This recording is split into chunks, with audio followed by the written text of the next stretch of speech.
Kind and Heavenly Father, we humbly come before you this morning. We thank you for this beautiful day. We thank you for our lives, and we thank you for those who have gathered here this morning to do business of the country. Let us do it in a way that you will be pleased with all our doings. Guide us, direct us. Guide us and direct us and give us wisdom and understanding. Do the country's work. We ask this all in your great name's sake. Amen. Please be seated.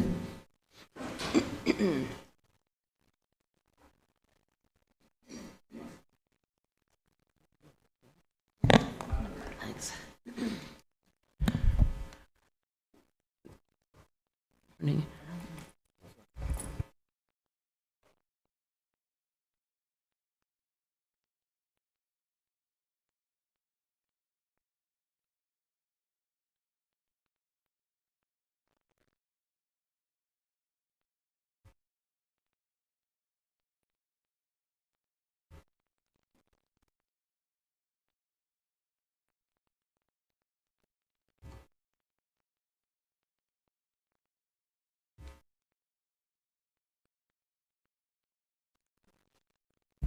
Morning, colleagues. Just by way of housekeeping, we were originally scheduled to do youth sports and heritage.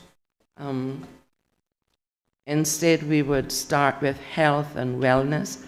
There's some technical issues from a procedural standpoint that we need to sort out by way of committee stage amendments. So thank you for your indulgence, Honourable Leader of the Opposition and Mr. Saunders, if that's okay. We could just give a few minutes for the Honourable Minister responsible for health and wellness, for her team to come in. I think they're within the precincts.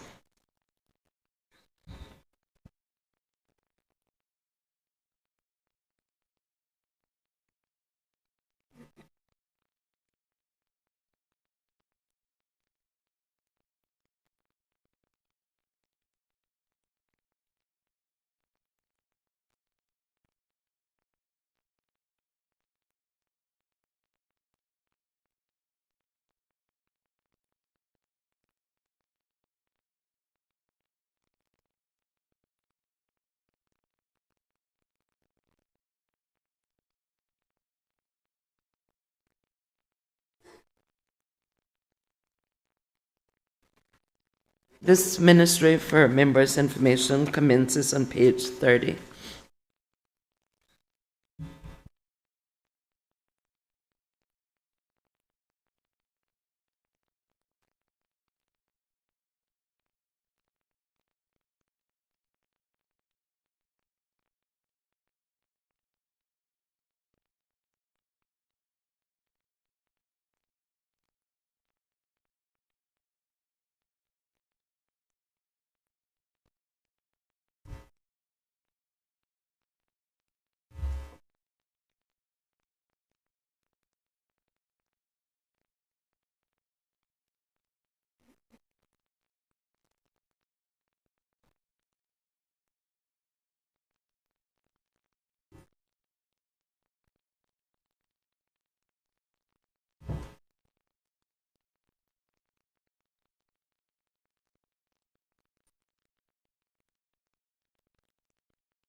We will commence with HES 1, Policy Advice and Ministerial Services to the Minister for Health and Wellness for the year 2024 of $6,958,687.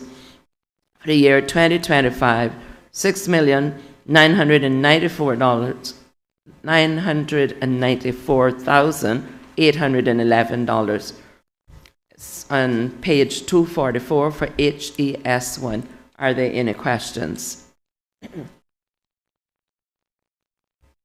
Recognize Mr. Saunders. Thank you, Madam Chair, and good morning to everyone. I'm just looking at the increase from a forecast of 4.8 million to roughly 6.9, almost 7 million next year. I'm just trying to understand what is the drivers behind the increase in that vote. I recognize the Honorable Minister. Madam Chair, in order to respond to the member's question, we have been undertaking a lot of legislative reviews that have been spoken here on the floor, including the health insurance, the pharmacy, the tobacco, and just a new strategic policy and direction for health and wellness that will require more policy advice and ministerial services as this allocation covers for administrative ministerial services. Mr. Saunders. Thank you. I'm just okay. So the 2.1 million increase, is it staff related or is it consultant related, or what? I'm just trying to understand what is the drive? Is it on the staff costs? Honorable Minister. Madam Chair, it's a combination of both. Okay. Professional and staffing. Okay. If there are no further questions, I'll put the question in HES1, Policy Advice and Ministerial Services, to the Minister for Health and Wellness for 2024, 6,958,687, 2025, 6,994,811. All those in favor, please say aye. Aye. Against, no. The ayes have it. HES2, Health Regulatory Services, 2024, 2966,486, 2025, 3093,087. Are there any questions? If there are no questions, I shall put the vote on HES2, Health Regulatory Services, 2966,486 for 24, 3093,087 for 25. All those in favor, please say aye. Aye. Against, no. The ayes have it. HES7, Collection, Recycling and Disposal of Waste, 2024, 8041,470, 2025, 8181,827. Are there any questions?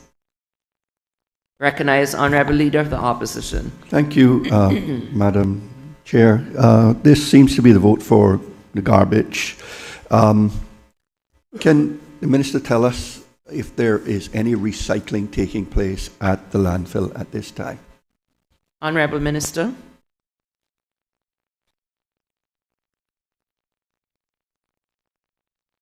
Madam Chair, there is a small amount of recycling at this time that is going on at the landfill, but with your permission, can I request that the Director of DEH be able to elucidate a bit more, should the member require? Thank you.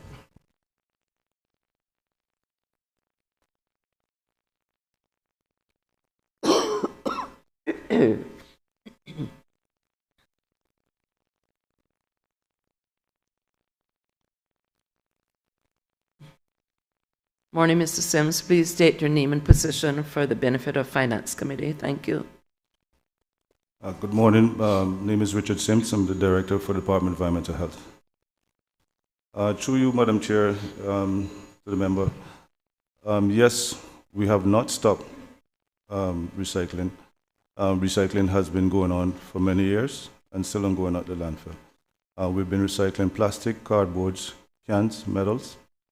The only recycling material that has stopped is the glass.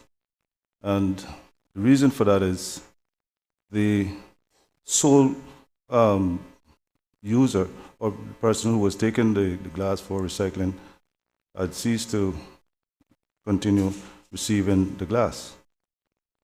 And our partner has also decided to cease processing the glass for us. Hence the reason why we're in the position we are, where no more recycling for glass at the moment. However, I've been in contact and discussions with another partner in relation to continuing the recycling. We've had discussions. We should have restart that program from September. However, the infrastructure is not yet ready. So we're still working on it, and hopefully, in the new year, we hope to restart the glass aspect. But in terms of recycling, we have never stopped recycling, and all the other stuff that we have been recycling, paper and plastic, has been baled and shipped off island on a regular basis. Honourable Leader of the Opposition. Thank you, Madam Chair, and thank you for the answer too, Mr. Sims. In terms of the recycling that is taking place, is the amount being recycled increasing? What's happening with that? Mr. Sims. Through you, Madam Chair, the volume has certainly increased in terms, because obviously the population has been increasing in some respects, and people are getting into the idea of wanting to recycle more. So but we can do more in terms of, because we have set up extra recycling depots across the island. Additional has been placed into West Bay and East End and North Side in recent times. So the volume, as a result of doing that, the volume in terms of recyclables has increased. If there are no further... One more from me. Leader of the Opposition. Sure, and thank you. I'm through to Mr. Sims. When that recycling of the glass takes place, will that be done on-site at the landfill or an off-site? Mr. Sims. Through you, Madam Chair, to the member. The goal is for it to be done off-site at the main user facility. So they're preparing their infrastructure in that regard. If there are no further questions, I'll put the vote to HES 7, Collection, Recycling and Disposal of Waste, 8041470 for 24, 8181827 for 25. All those in favour, please say aye. Aye. Against, no. The ayes have it. Moving on to HES 8, Public Health Services. For the year 2024, 3369260, 2025, 3497384. Are there any questions? Recognize the Honourable Leader of the Opposition. Thank you, Madam Chair. Madam Chair, just looking for clarity on the document itself, because I see HES 8, Public Health Services, and also further down there is another item, HES 23, entitled Public Health Services. Is that an error in terms of labeling, or I haven't had a chance to check? Honourable Minister, can your Chief Officer yourself assist, please? Yes.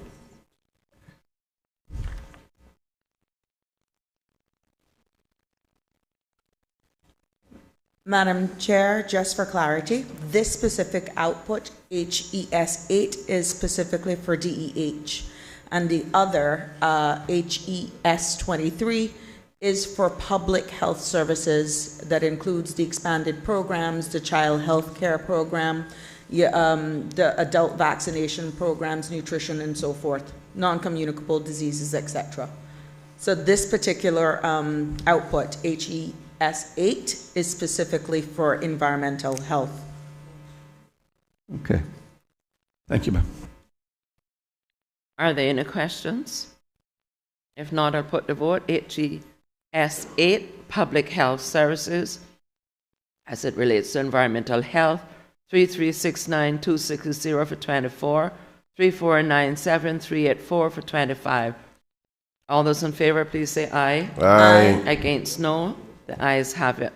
HES 9, Environmental Health Monitoring Services, for 2024, 1303275, 2025, 1365322. Are there any questions? If there are no questions, I'll put the vote on HES 9, Environmental Health Monitoring Services, 1303275 for 24, 1365322 for 25. All those in favour, please say aye. Aye. Against, no. The ayes have it. HES 10, Emergency Response Services, 24, 94821, 25, 91668. Are there any questions? I recognize the Honourable Leader of the Opposition. Thank you, ma'am. Through you to the Minister. I note that basically it's not a very large amount, but there's a halving of what was, from what was spent in 2023, from 171,000 down to 94, and then further decreases in 2025 of 91,000 down to 91,000. Again, the amounts are very small, but it to me just needs a little bit of an explanation for us. Recognize Honourable Minister under her Chief Officer. Just reconfirming something with my chief officer, please. Can I ask for a moment? Certainly.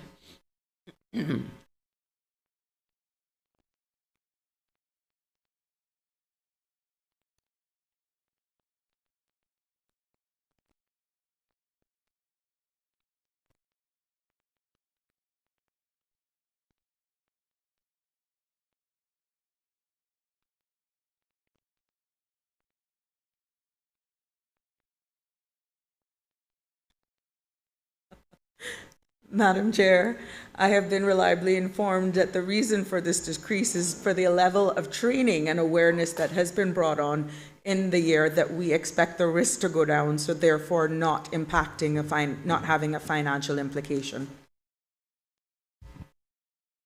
If there are no further questions, I'll put the vote on HES 10, Emergency Response Services, 94821 for 24, for 25, 91666. All those in favor, please say aye. Against, no. The ayes have it. HES 11, Mosquito Control Services, for 2024, 11,675,549, 2025, 12,152,615. The matter is now open for questions. Recognize Honourable Leader of the Opposition. Thank you, ma'am. Through you to the Minister. I mean, MRC provide an invaluable service, and I am aware that the two aircraft that we have are quite old, and I would say quite urgently in need of replacement.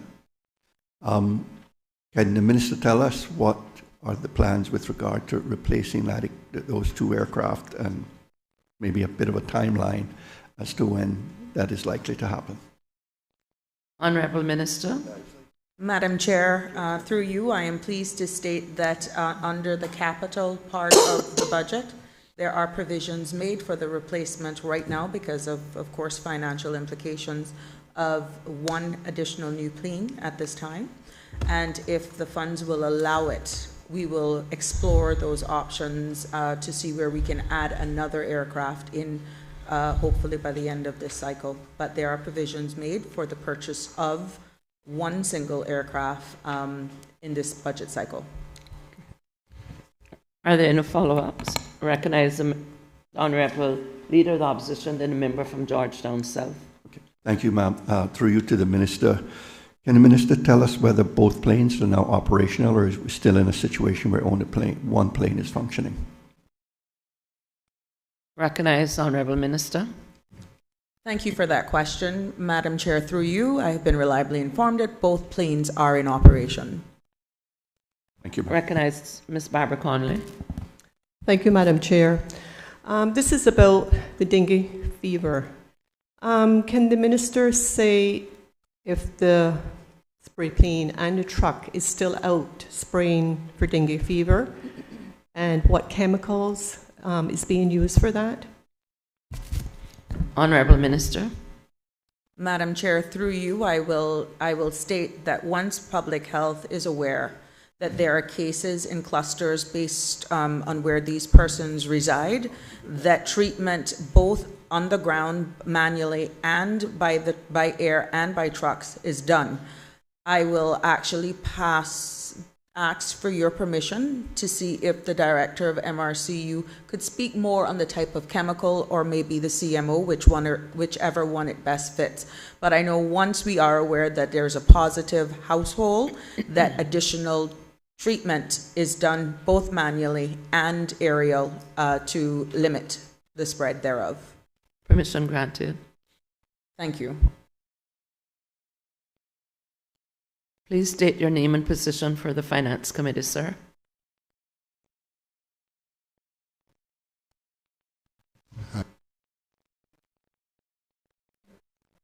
Oh, sorry. Hello, my name is Alan Wheeler, and I am the Director of MRCU, the Mosquito Research and Control Unit. Yeah. Okay, through you, Madam Speaker. We are responding to all potential and confirmed cases of dengue virus. We're using a combination of different insecticides. Now, our larvicides that we're using are called biorational chemicals. We're using BTI and methoprene. For our adulticide operations, we are using an organophosphate called malathion, and we're using a new chemical called Ramoa-Tri, which is a synthetic pyrethroid. Recognize Ms. Barbara Conley. Thank you, Madam Clerk. Madam Chair. Thank you, sir, for that answer. I know I received several complaints from the Windsor Park area as to the type of chemicals they were using in that area, because some of my constituents were getting sick, because when the truck traversed that area, they would sort of stay in one area, and the constituent was like, her children were getting sick, you know, so the question was what type of chemicals were being used, and if it was hazardous to humans. Mr. Wheeler. Mike, please. Through you, Madam Chair. Yes, the chemicals we have to use against Aedes aegypti, which is the vector for dengue, are different from the ones we would normally apply. The reason for that is the Aedes aegypti mosquito is resistant across the Caribbean to most synthetic pyrethroids. Now, the malathion we use is approved by the US Environmental Protection Agency. We use it only at the doses labeled on the product for ground ULV fogging operations, and we keep records of all our treatments so we can show that there's no over-treatment in any area. Now, this product is effective, but it does have a distinct smell. And I think that's what's causing a lot of the complaints about this product. It smells like guava. But it's... but If there are no further, I recognize Mr. Hugh. Thank you, Madam Chair. Madam Chair, actually, this is just a comment, if you would bear with me. I want to actually congratulate Mr. Wheeler and the department on their proactiveness this year with the mosquitoes certainly on the 7 Mile Beach Peninsula. We actually saw officers walking door to door, offering to do inspections in people's yards and treating drains, etc. It really paid off. Mr. Wheeler will know that from the moment I got elected in 2013, I've been in touch with MRCU on a regular basis, giving them updates on the amount of mosquitoes along that peninsula. I did not email him, call him, or WhatsApp him once this season so far. So it certainly paid off having those officers out in the field and being proactive. So congratulations on that. Okay. Thank you, sir. If there are no further questions, I'll put the question to HES 11, Mosquito Control Services, for 2024-11, 675 549, 2025 12152 615. All those in favor, please say aye. Aye. Against, no. The ayes have it. HES 18, Counseling and Support Services, 24-year, 5631 876 25 5847 769. It's open for questions. I recognize the Honourable Leader of the Opposition. Thank you, Madam Chair. Madam Chair, through you to the Minister, are these funds spent and these services all provided at the HSA, or are they third parties, or a combination? Honourable Minister. Madam Chair, through you, these are in collaboration, but predominantly through the counselling services, which right now, their services are oversubscribed. And they continue to grow. And this pretty much is a great assistance to them because we have seen the benefits, just the supply and demand in itself. But they have been right now oversubscribed, and I want to thank Ms. Judy and her team for stepping up to the plate in offering and giving access to all of those in needs with therapy. If there are no follow-ups, I'll put the question to HES 18, Counseling and Support Services, for the year 24, 5634,876, the year 25, 5847,769. All those in favor, please say aye. Aye. Against, no. The ayes have it. HES 19, Public Education and Social Issues, for the year 24, 313,175, year 25, 317,794. It's open for questions. If there are no questions, I'll put the question for HES 19, Public Education and Social Issues, 313,175 for 24, 317,794 for 25. All those in favor, please say aye. Aye. Against, no. The ayes have it. HES 22, Residential Mental Health Services, for 24, 4333,708 for 25, 6972 is 083. Open for questions. Recognize the Honourable Leader of the Opposition.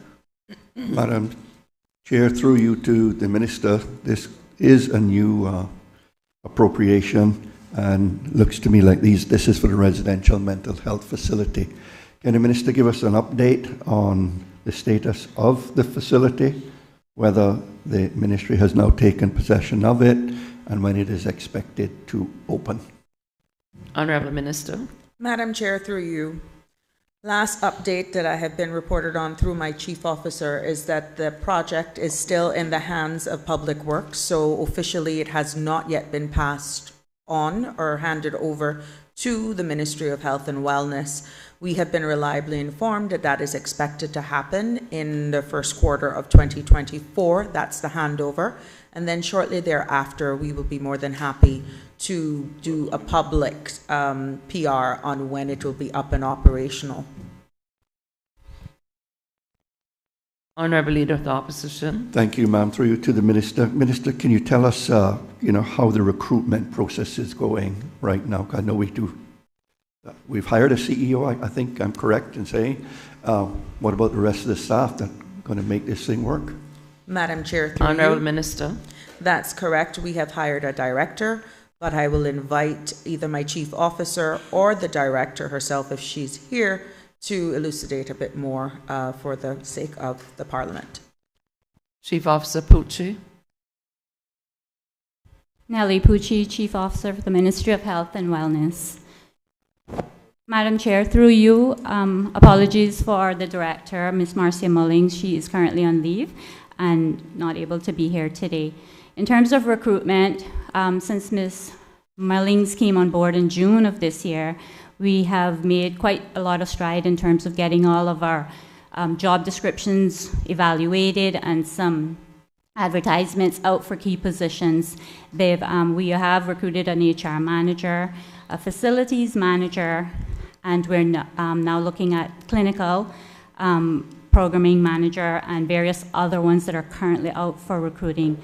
Once we have those key positions in place, then they're able to recruit further down the line the people that will fill out. We anticipate right now in terms of staffing, there's approximately 50. We have 47 new staff, and in total 4 Ponciana at this point across various disciplines.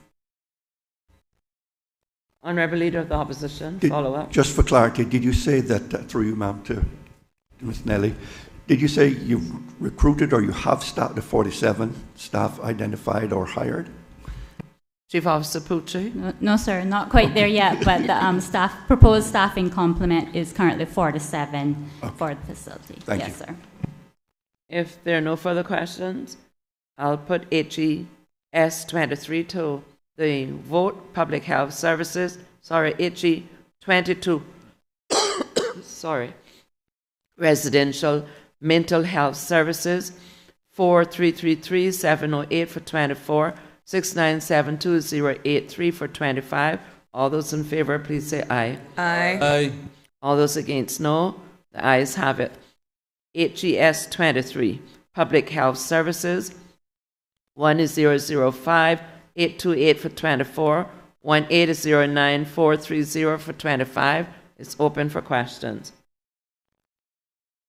I recognize the Honourable Leader of the Opposition, followed by Ms. Barbara Conley.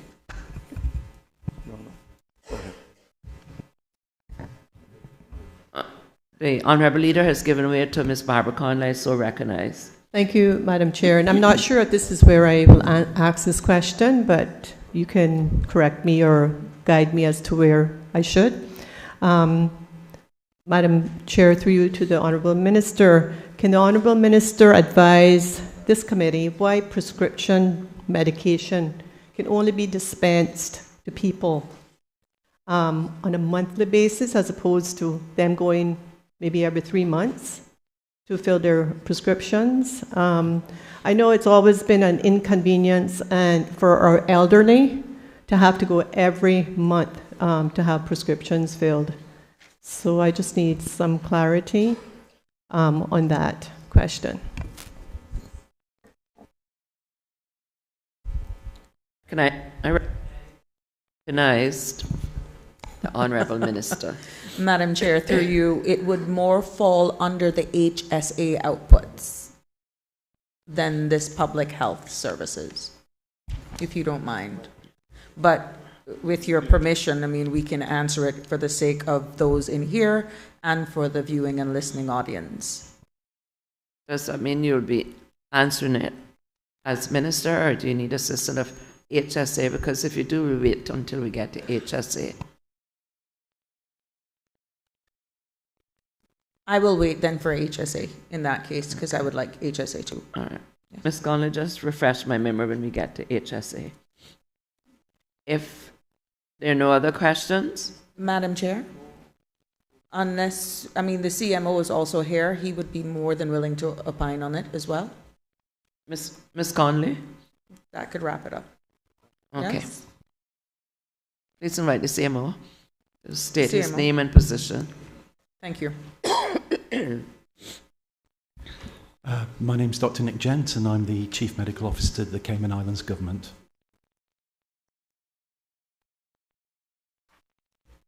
If I can answer this question, I think there's possibly some confusion. There is no reason that people can't get prescriptions for longer terms or for refills, with the exception of medicines containing controlled drugs. I recently introduced rules under the Misuse of Drugs Act as we were seeing a lot of controlled drugs, drugs of addiction, that were starting to enter illegal sales and were not being supervised in their use. So this is principally agents like narcotics or amphetamine-like drugs, but all of the medicines, there have been no changes in the allowances to doctors to prescribe. Ms. Barbara Conley, follow up. Thank you, Madam Clerk. Madam Chair. Can the CMO then, so basically it's up to your doctor to prescribe like a 3-month supply as opposed to, how does that work in terms of filling a prescription? Is that the doctor's remit? CMO. It's up to the individual doctor to decide what medicine, what strength, what dosage, and how much medicine is supplied. The rules I've set out are for controlled drugs, which are separate. So for any other medicine, it is entirely within the remit of the doctor to decide what is being prescribed. But for controlled drugs, the rules say that they should only prescribe 30 days medicine at one time for that individual controlled drug. Ms. Barbara Conley. Through you, Madam Chair. Thank you so much, Samuel, for that clarification. And to the Minister. If there are no further questions, I'll put HES 23 to the vote. Public Health Services, 1005828 for 24, 1809430 for 25. All those in favor, please say aye. Aye. Against, no. The ayes have it. HEA 2, Medical Care for Indigents for 2024, 12 million. Same amount for 2025. Are there any questions? Recognize Honourable Leader of the Opposition. Thank you. Thank you, Madam Chair. Through you to the Minister. Forecasting 27 million this year, but budgeting 12 million for the next 2 each year. I mean, this looks severely underfunded.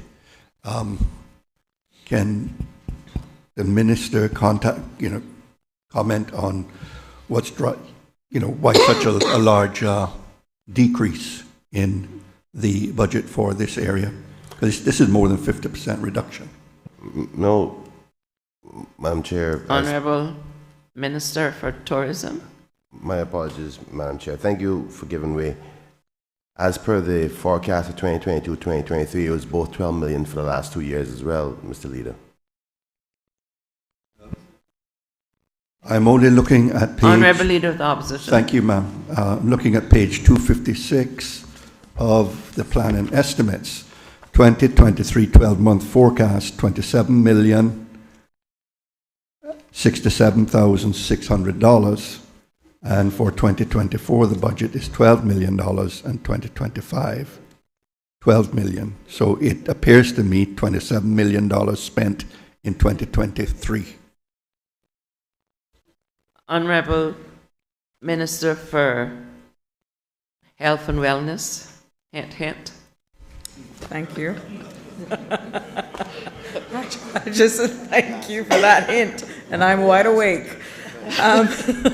Through you, Madam Chair, as rightly stated, the same amount was budgeted in the previous sections, and understanding the facilities of a Section 12, Section 11.5 is there for the use.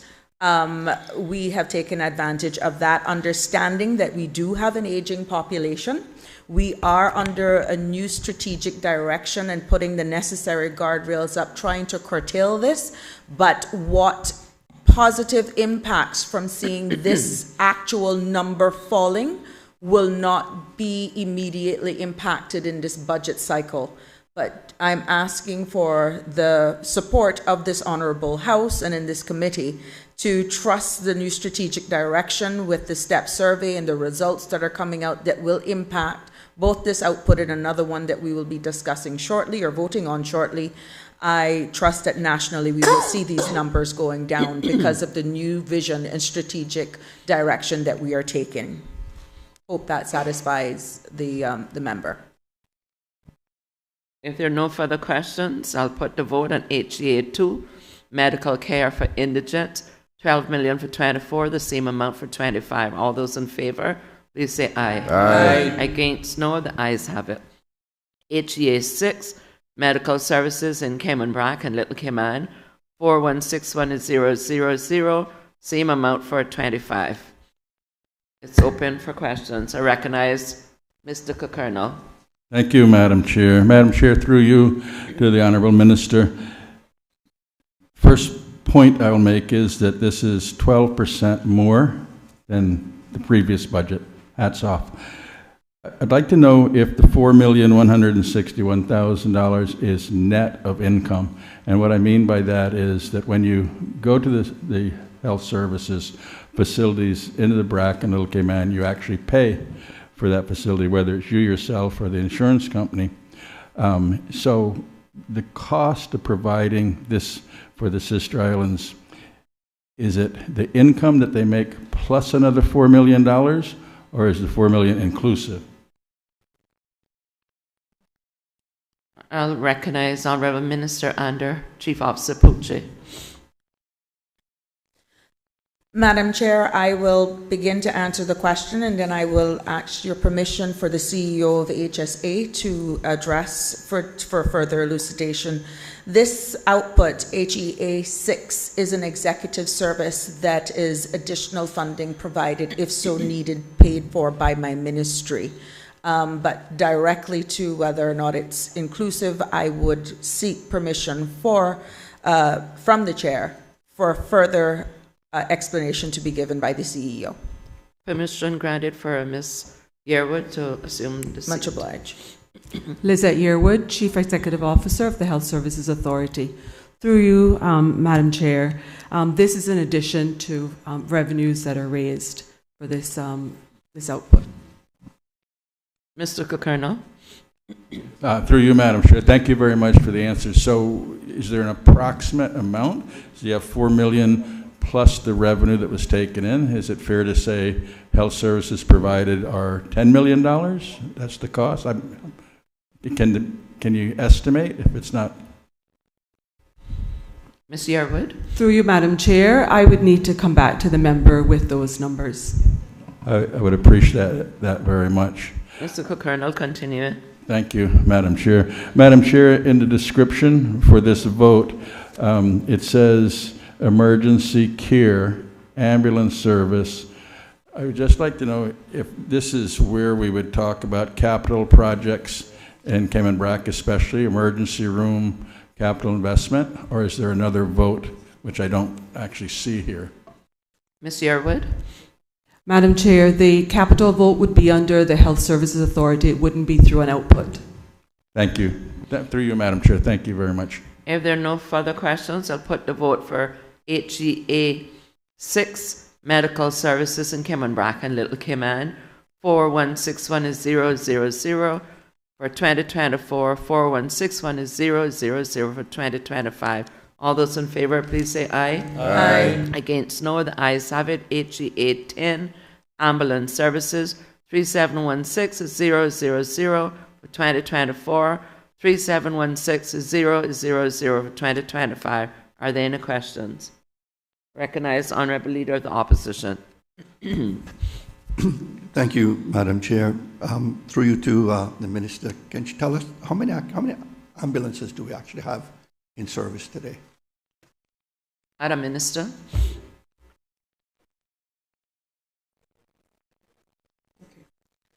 Madam Chair, through you, I've been reliably informed that there are 3 stations and 6 ambulances. Honourable Leader of the Opposition. Thank you, ma'am. Just like to understand a little bit more too about their reliability and age of these ambulances. Honourable Minister. For clarity, Madam Chair, through you, age of, can you repeat your question or comment, please? Yeah, I was asking a question really on the reliability of the ambulances that we have, and what are their approximate age. Honourable Minister. Madam Chair, through you, I would, for the approximate ages, I would prefer to defer that to the CEO, as we've just received a new fleet. Reliability is a combination of a number of things: infrastructure, traffic, and all of that sort of stuff. It plays a factor on even response time. But I would seek your permission to allow the CEO to expound a bit more, please. I recognize Ms. Yearwood.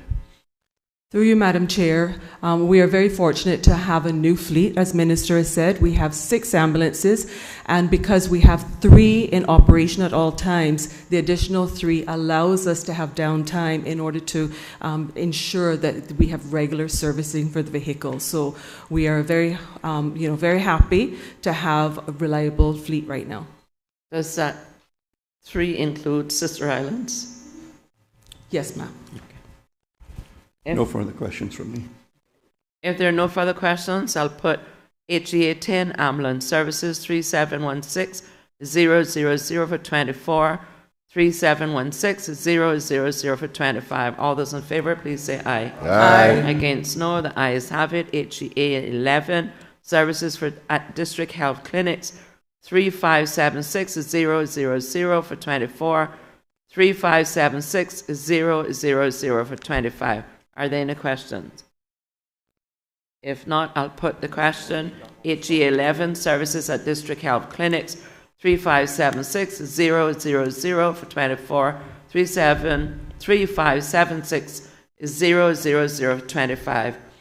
All in favour, please say aye. Aye. Against, no. The ayes have it. Moving to output groups HEA 12 mental health services for 24,4335,000, 25, the same amount. Are there any questions?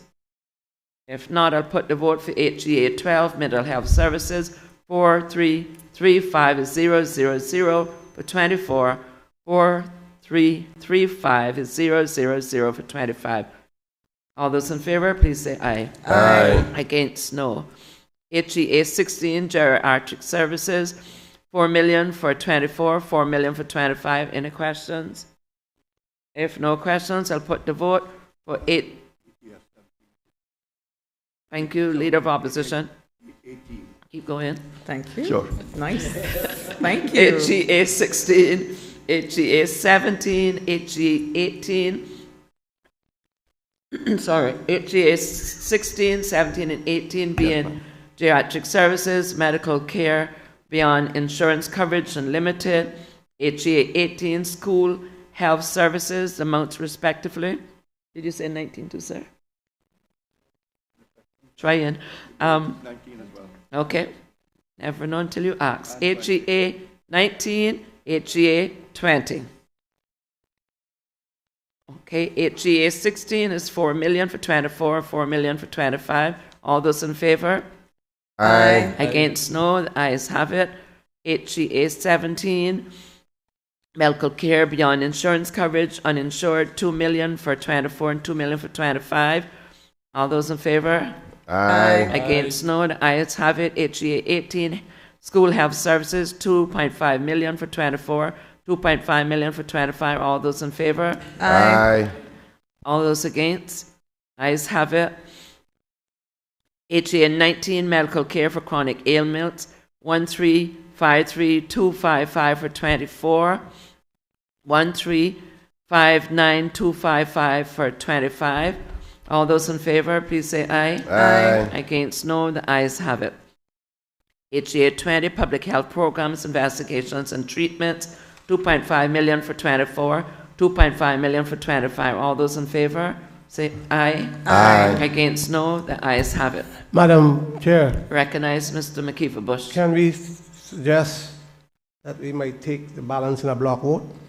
Honorable Leader of the Opposition, do you have any questions? I do have a couple of questions on HEA 21. Okay, so we put HEA 21, medical internship program, 287,000 for 24, 287,000 for 25. Are there any questions?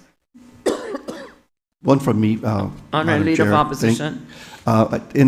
Within the plan and estimates, it's listed there that there are 3 interns.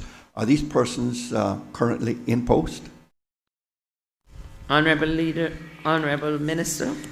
Madam Chair, through you, I will defer that to the CEO or her designate, with your permission. Recognize Ms. Yearwood. Thank you, Madam Chair. I'll ask the Medical Director, Dr. Jefferson, who directly is involved in this program, if he could respond to that question, please, with your permission. Yes, permission granted.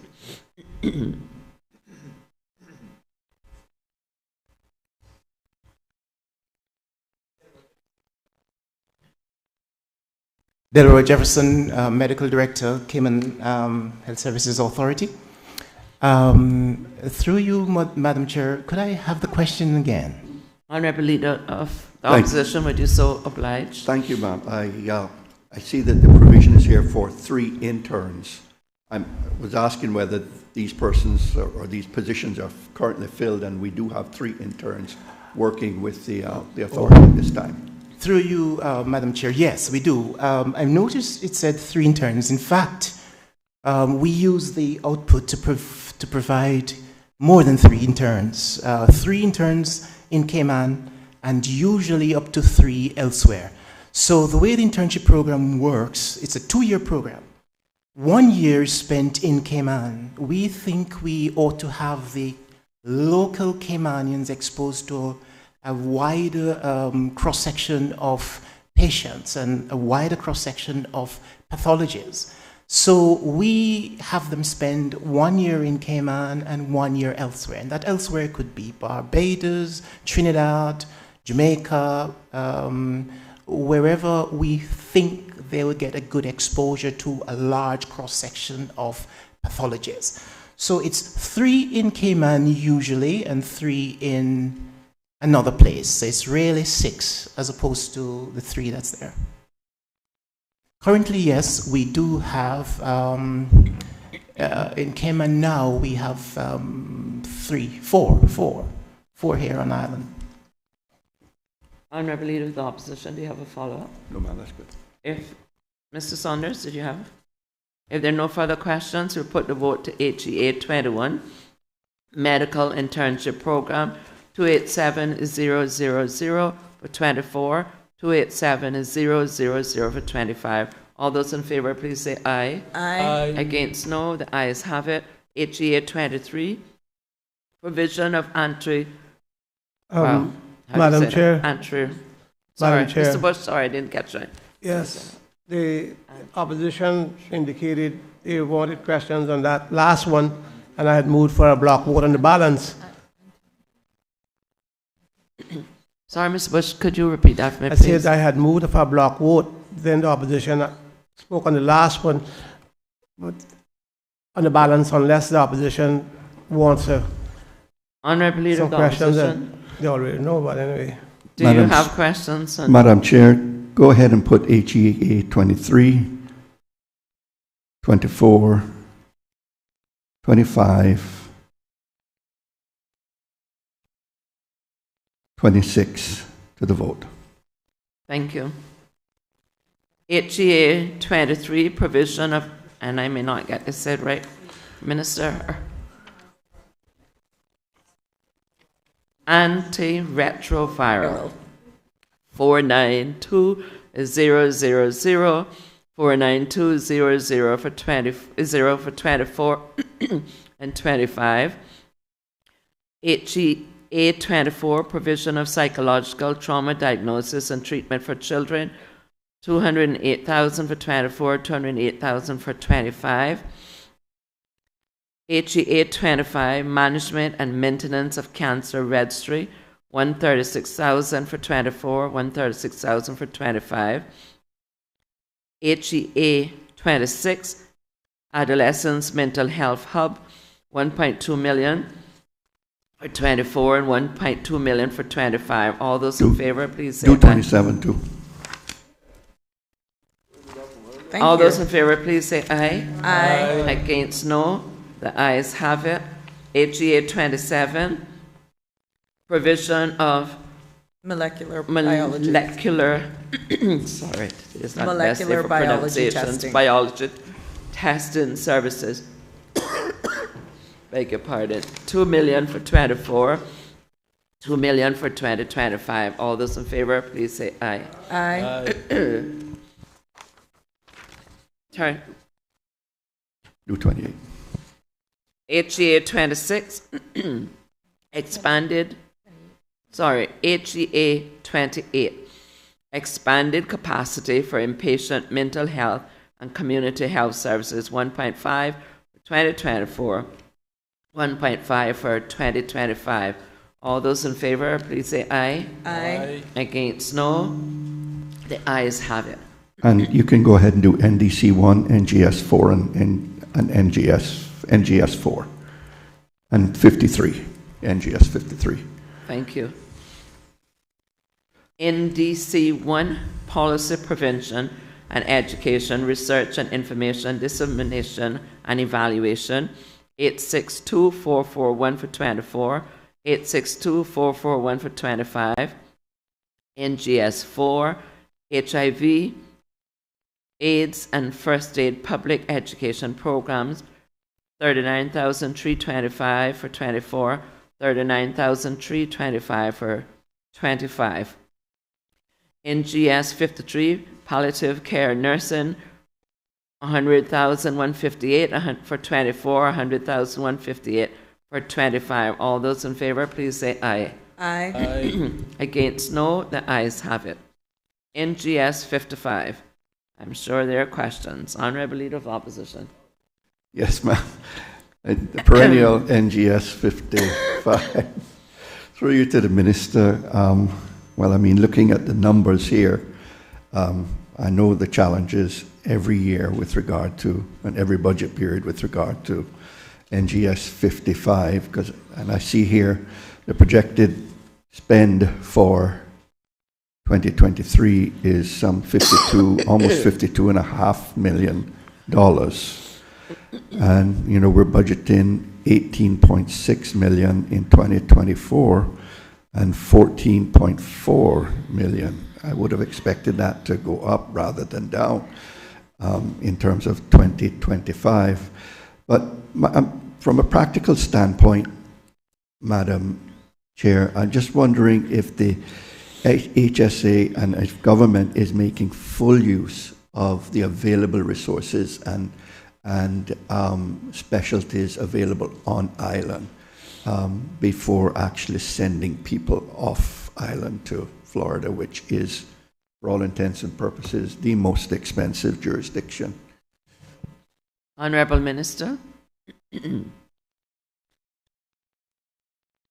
Madam Chair, through you, this particular output is predominantly cynical. So with your permission, would I be allowed to request Cynical's representative to address the queries on the floor? Absolutely. Much obliged. Madam Chair. I recognize Minister Seymour. Thank you, Madam Chair. Whilst the Cynical personnel transitions, just want to say as a former Minister of Health, not that it's comforting, but it's nothing unusual with the way this vote has been set up. I barely got 8 million when I was minister at the time, and obviously everyone says, you know, it'll never be refused once asked. Madam Chair, before the representative Mr. McKeever-Bush speaks, you know that we spoke and talked about this at length in caucus in regards to the number of cases that is being sent overseas while we believe services could be had here. Now, I'm not asking anybody about that because I experienced that myself in one case. But what we in this House need to remember is that we at times, when the constituent, the family, whomever, comes and put pressure on us as a representative, we are the ones to go to the Health Services Authority and say, that person don't want to go to Jamaica, that person don't want to go to Miami, that person want to go here. It is us that I know makes those kind of complaints because pressure is put on us. But at some point, we need to take notice the amount, the cost that is running up, while we believe that I can only speak of one instance personally, that I know could have been had here and was not done here. That's not today, that was done several years ago. When I say several years ago, more like 2014. And it could have been done here. That same doctor at HSA has just hired, who I think is one of the best we ever had to do Dr. Alwyn. He was somewhere else, could have done the same services, and we were not up until 9 o'clock, from 3 o'clock in the afternoon, not allowed to use that local service. That is something, I don't know who is doing it, or how it is done, but we need to utilize Health City and even Doctors Hospital. I don't know much about them, but I know they're here and they're offering a lot of different services. And there are other clinics that Cayman, I think, is well situated now, Madam Chair, with good medical facilities. Now, that we might sit here and say all this, but when that person is sick and don't want to go there and don't want to go here, you know, we representatives bend to their wishes, and then we go put pressure on the services. So we have to bear that in mind, but I do believe that the cost that we are running up is far away from what it should be. I recognize Dr. Gale. Thank you, Madam Chair. Michael Gale, CEO of Cynical. to the member. I can confirm, Honorable Leader, that somewhere in the region of 75% of the NGS 55 expenditure is local. The protocol is that where the service can be rendered on island, it is rendered on island. So typically what happens is that the patient goes to HSA. If HSA cannot provide the service, then we seek alternatives locally, and it is only when the service is not available locally that we send them overseas. Honorable Leader of the Opposition. Thank you very much for that, Mr. Gale. I understand it. In terms of who gets sent overseas and who gets dealt with locally, am I correct that someone in the HSA itself makes that decision, certifies, or makes a recommendation as to where the person should be treated? Through you, Madam Chair, the practice is that in the event that the HSA is unable to render the service, then a referral request is put through to the CMO. The CMO then authorizes it or does not authorize it. And once it is authorized, the medical case management team at Cineco coordinates the overseas treatment. Okay, thanks. Are there any other questions? If not, I put the vote on NGS 55, tertiary medical care at various local and overseas institutions. 18,645,673 for 24, 14,426,032 for 25. All those in favor, please say aye. Aye. Against, no. The ayes have it. NGS 92, Alzheimer's and Dementia Association of the Cayman Islands, 75,000 for 24, 75,000 for 25. Are there any questions? Honourable Leader of the Opposition. Madam Chair, I was just going to suggest to you, you can put the rest of those votes to the appropriation unless members have other questions. All the way to? All the way to EI 53. I recognize Mr. Kokernel. Thank you, Madam Chair. Before Mr. Gale leaves, I think I don't want to miss my opportunity. I should have asked it in the last vote. In my contribution to the budget, I brought up the issue of how people are paid to take care of the elderly, and they're paid by Cineco in arrears. It creates a tremendous burden for the person, some being indigent, and for the families when you have to bring a caregiver in that is certified and accepted by Cineco, I'm told, but Cineco doesn't pay them immediately, so you have to pay them the first month, and then you have to wait for Cineco to reimburse. So it usually ages 45 to 60 days. And I can tell you that I get major representation about the issues and about the hardship of not having the funds to pay the helper. Is there something that Cineco could review with that policy? Honourable Minister, do you need Dr. Gale to return, or do you wish to answer it? Actually, I can fill in, and if there's further explanation. The healthcare aides or those care providers is something that the ministry is looking at to reform in collaboration with Cineco. So we're making sure that those caregivers are actually proper trained and it meets national standards. So you'll be seeing that collaborative approach from the national level. We're embarking on that in the new year. So you should see a payout and all of making sure that the persons who are appointed as these caregivers have the necessary skill sets and training that is satisfactory on a national level. Mr. Kokernel. Through you, Madam Chair, and thank the Minister for that answer. And your timeline for that is 3 to 6 months for some relief? Honourable Minister. Will depend on my staff to give me the definitive timeline and get back to you, report back to this House. Madam Chair. Mr. Kokernel, did you have a follow-up, or give way to Mr. Bush? Through you, Madam Chair, I just wanted to thank the Minister for the answer. Okay, Mr. McKeever Bush. Madam Chair, you might recall that, and the Minister would know, will remember that this is a matter, again, that has taken a lot of debate in our caucus. And this is not something that can be put back. This is one of the things, Madam Speaker, Madam Chair, that demands immediate attention. I don't know how the minister is going to do it, but people, this is when the member from Cayman West says major, this is past that, because we have staff, we have people who are sick, and they don't have the money. The reason why they've gone to NAU or gone through Synaco is because they can't afford it. And the poor worker then have to sit back, wait. Some of them, they don't even have money to pay their transport. And other people have to try to step in. Who the other people are?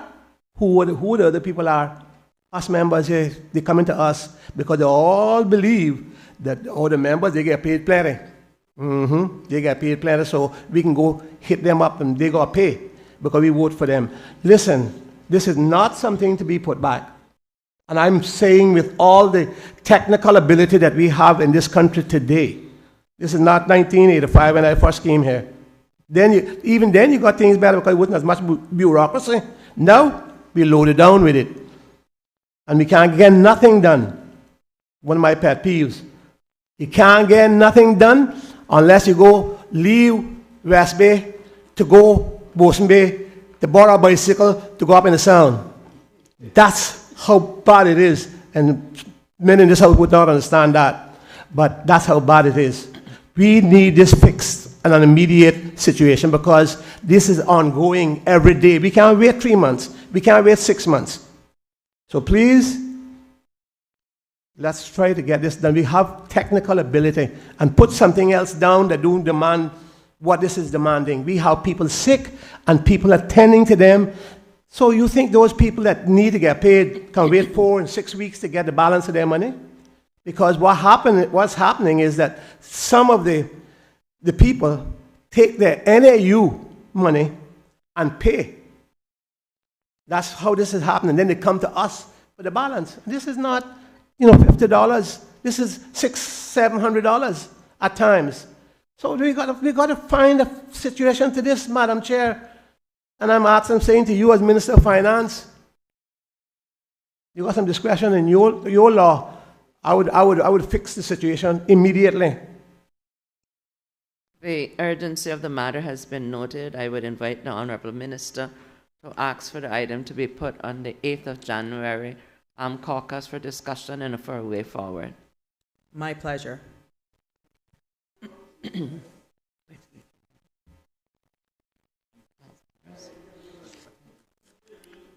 I think we left off at NGS 92, Alzheimer's. We've gotten the green light from the Honourable Leader of the Opposition that I can put the vote all the way down to EI 53. That's correct, Honourable Leader of the Opposition. TP. Suggest you can put everything else now to the vote. All right, thank you. The whole budget. No. TP 44, temporary poor relief payments for young parents, program students, 70,000 for 24, 70,000 for 25. TP 73, other health and wellness program assistance, 1 million for 24, 1 million for 25. OE 15, Pan American Health Organization subscription, 15,000 for 24, 15,000 for 25. OE 103, Caribbean Public Health Agency, 18,500 for 24, 18,500 for 25. OE 127, Caribbean Association of Medical Councils, 1,500 for 24, 1,500 for 25. EI 53, Ministry of Health and Wellness, 10,031 is 000 for 24, 2334 is 000 for 25. All those in favor, please say aye. Aye. Against, no. The ayes have it. That concludes appropriation for the Ministry of Health and Wellness as it relates to page 32 and 34. We move on then to page 34 with the Honourable Minister continuing. and the outputs HAF1, Policy Advice, Legislative Initiative, and Ministerial Services. Madam Chair, may I just seek your permission to just convey my thanks and gratitude to the Ministry of Health and Wellness so that I can release them? Absolutely. Thank you. I'd like to publicly thank the ministry staff, including the HSA, MRCU, and all the departments. I know that there are times our ministry is almost sometimes forgotten until you're bitten by mosquitoes or garbage is not collected or you're in this outright emergency and then you hear, oh, I can't get a pillow, oh, I can't get a blanket. But let me publicly say, all of my departments and everyone in the ministry has worked tirelessly. Coming out of COVID, and here we are moving on with life, they have never stopped. And we continue to be the best and put out the best and making sure that everyone has access to our services and definitely health care here in the Cayman Islands. And from the bottom of my heart and with the support of my colleagues, I want to publicly thank them for all that they do, thank them for believing in the vision, and I am telling them they have the support of this government and me as their minister. Merry Christmas and God bless them all. Thank you, Minister. Indeed, you have a good team. Moving on into the appropriations for the Minister for Home Affairs, HAF1, Policy Advice, Legislative Initiatives, and Ministerial Services, 2162-948 for 24, 2254, 948 for 2025. Are there any questions? If not, Honorable Leader of the Opposition. If not, I'll put the question. HAF1, Policy Advice, Legislative Initiatives, and Ministerial Services, 2162-948, 24, 2254, 948, 25. All those in favor, please say aye. Aye. Against, no. The ayes have it. HAF2, Correctional Supervision, Intervention, Support Services. Do 3 and 4 as well. Okay, thank you, sir. For 24, 490. Sorry, Madam Chair. Oh, sorry. Mr. Saunders? I do have one on HAF3. Okay. HAF3. So can I put a vote then on HAF2?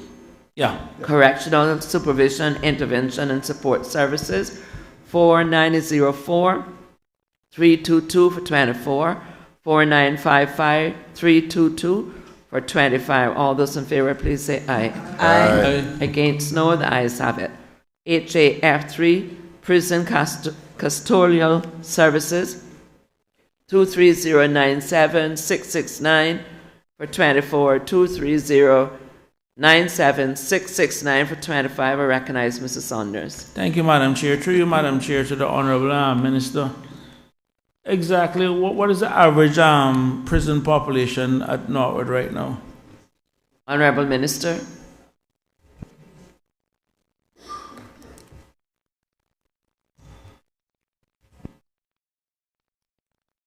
Madam Chair, through you, I've been reliably informed that it pretty much a little bit over 200.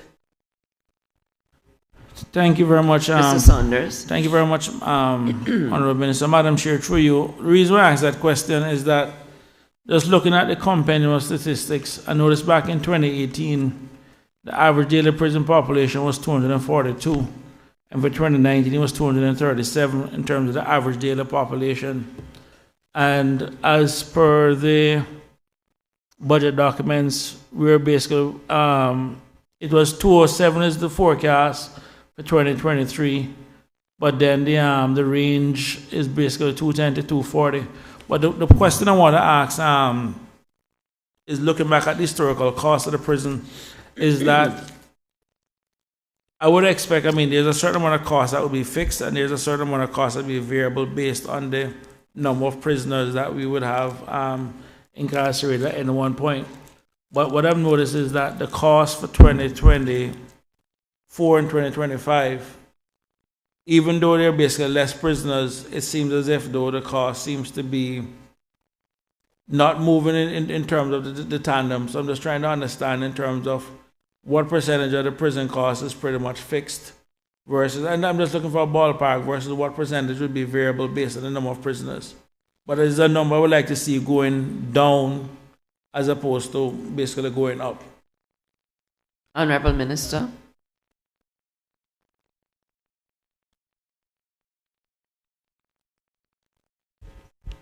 Madam Speaker, through you, seeking your permission for the Chief Officer, Mr. Mike Ebanks, to expound a bit more on that question. I recognize Chief Officer Ebanks. Madam Chair, Michael Ebanks, Acting Chief Officer for the Ministry of Home Affairs. Through you, Madam Chairman, I thank the member for the question. While I don't have the specific number and you're asking for a ballpark figure, I'd imagine somewhere probably around 80%-ish is a fixed cost. Variable thereafter in terms of inflationary factors, cost of healthcare, and of course then the numbers are that the prison service has to manage is dictated then by the judiciary and the amount of persons convicted, sentenced to a custodial sentence. That too varies, and the judicial administration itself has been utilizing prison diversion strategies as well too for non-violent offenses, low-level drug offenses perhaps. So when you factor those together, yes, I agree that number should probably move in the direction that you've indicated. Thank Mr. you. Saunders. Thank you very much, Madam Chair. Madam Chair, through you, just continuing. One of the things, where are we with regards to the design for the new prison? And the reason I want to put it out there to the public, because I know people can get when it comes down to spending money in prison. But one of the things that we looked at is in most prisons, the ratio between inmates versus staff is anywhere from 10 to 1 to 12 to 1, like in the UK. Here we're doing almost like 2 to 1, 3 to 1, and I understand it is because of the design of the prison. And one of the things I know that was basically being looked at before was that with the new prison and new design, as the staff or more, I think in the late 40s now, most of them in age, by the time the new prison come online, it would be a gradual transition to having less people employed at the prison as opposed to more prisoners. So that over time would have brought the cost down and in essence would have paid for the new building. So like, where are we with that? Because those ratios are still way below industrial standards. Honorable Minister or Chief Officer Ebanks.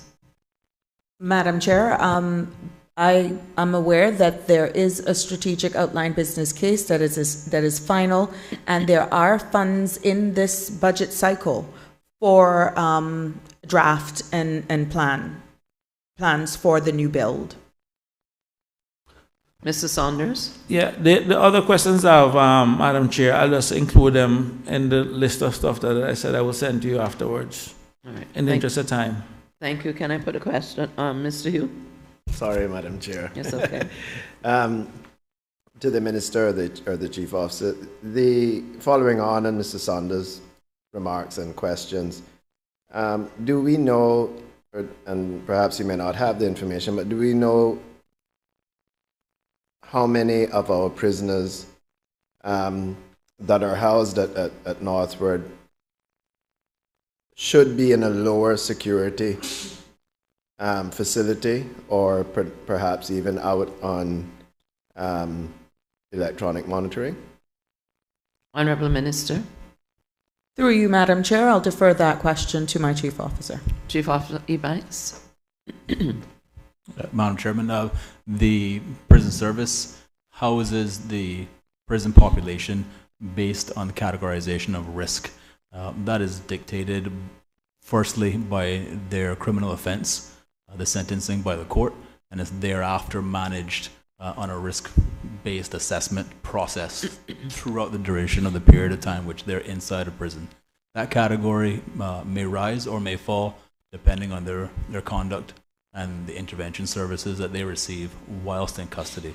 So to be able to say to you that a particular percentage of the population should be at this current moment outside in the community, there's no real answer for that. The persons who are in Northward are there because their category and their risk in terms of harm or reoffending continues to warrant them being in prison. Mr. Hugh. Thank you, Madam Chair. Through you, I thank the Chief Officer for that.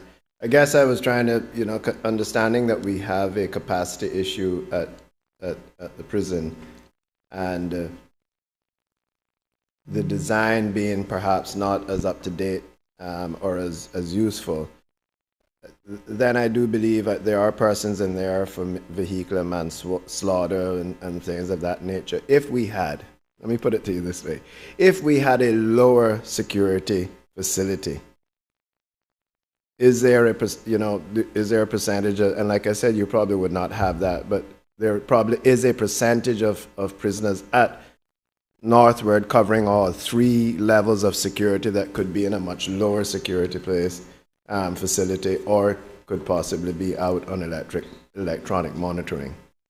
But Chief Officer Ebanks. Madam Chair, to the member, yes, I do not have that exact number, but like I said, the security categorization of the prisoners fluctuates based on a number of factors, and where we can utilize electronic monitoring as a diversion from being inside a prison, we do utilize that in tandem with the authority granted to the Conditional Release Board. And again, those decisions are informed by the risk of harm and reoffending that the prisoner is currently presenting, and looking back at their history of the period of time in which they've been incarcerated.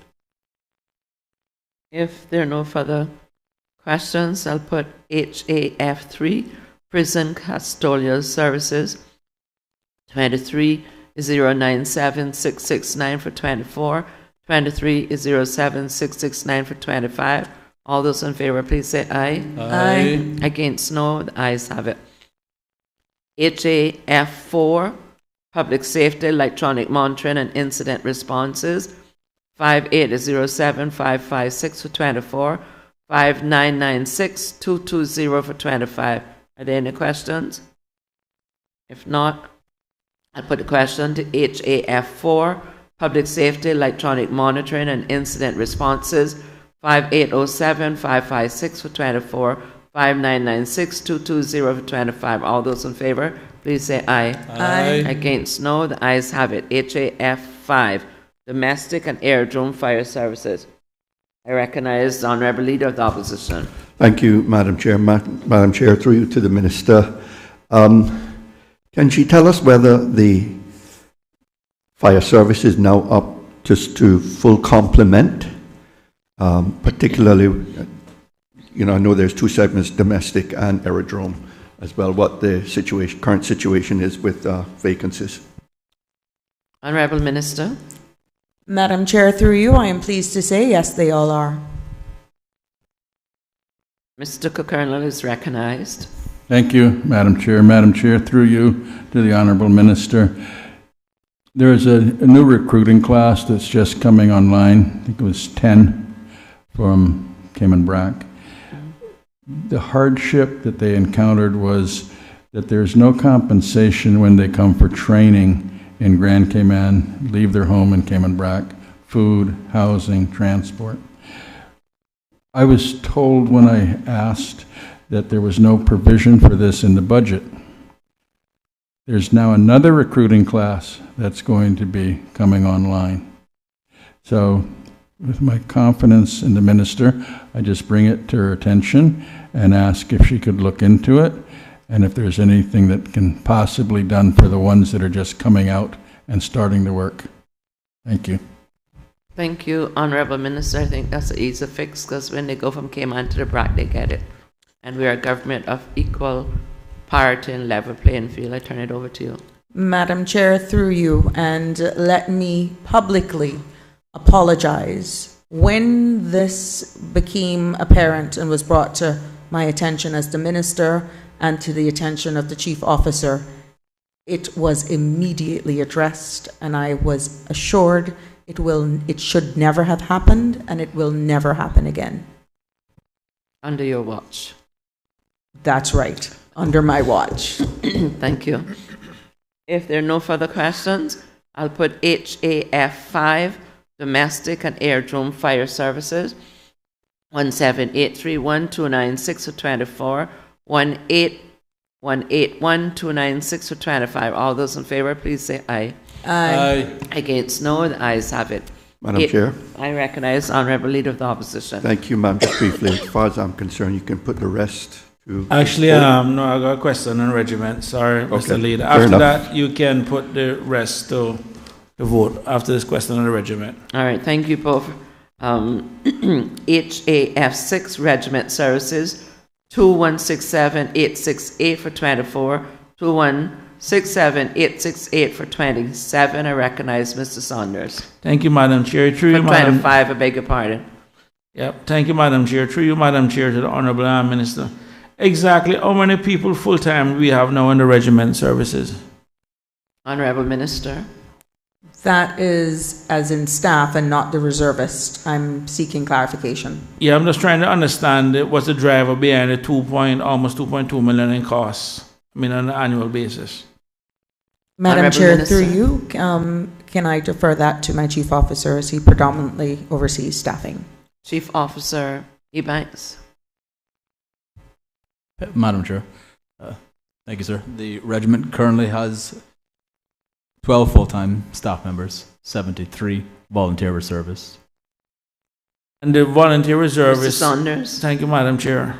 Through you, Madam Chair, the volunteer reservists, how much roughly do they get paid per month? Currently, from the inception of the regiment, there was a $100 a day stipend given to reservists. We've since embarked on the process of right-sizing that to properly compensate in terms of their duties, roles, responsibilities, which aligns with their rank structure. So on average, Mrs. roughly, Saunders. thank you, Madam Chair. So on average, roughly, like how much would a reservist get paid per month? The reservist stipend is given based on the number of hours in which they're training or engaged in community activities or otherwise deployed. Yeah, I figured as Mr. much. But Saunders. thank you, Madam Chair. I'm just trying to get a rough number because I'm trying to say if the number is good enough, I'm trying to see if we can get more people to get enlisted in the regiment. That's what I'm trying to pull out here because at the end of the day, I think it's a good thing. But if people don't know that there's some reward for it, so, for someone listening, a young person listening or something that may want to say, wait a minute, I didn't know I could earn extra $200-300 a month or something volunteering. So that's what I'm just trying to ash out here. Madam Chair, the Chief Officer Ebanks. the training that occurs now is about once a month, and if you took it on that basis, it's about $100 for one day. However, reservists are called out for various other reasons, and the function of the regiment is to support the frontline emergency services when they're incapacitated or otherwise overloaded. And so we've seen instances in the past where the regiment has been called up and deployed to assist RCIPS, CBC, or otherwise Coast Guard. And in those times, then the stipend would vary. So it is a variable stipend given. First and foremost, the call is to serve the country, of course. All right. Thank you, Madam Chair. Mr. Saunders. Thank you. Moving in on with HAF6. I'll put the question to the regiment services for 2167868 for 24, 2167868 for 25, HAF7 Cadet Corps Services 1144619 for 24, 1144619 for 25, transfer payment TP69 support for Bridge Foundation 155,000 for 24, 155,000 for 25. Equity investment EI 85 Ministry of Home Affairs 7433 is 0 for 24. 4161 is 0 for 25. All those in favor, please say aye. Aye. Against, no. The ayes have it. That concludes appropriations for the Minister of Home Affairs. Minister. Thank you, Madam Chair. Through you, publicly, I would like to take this opportunity to thank my core ministry staff and all of the departments.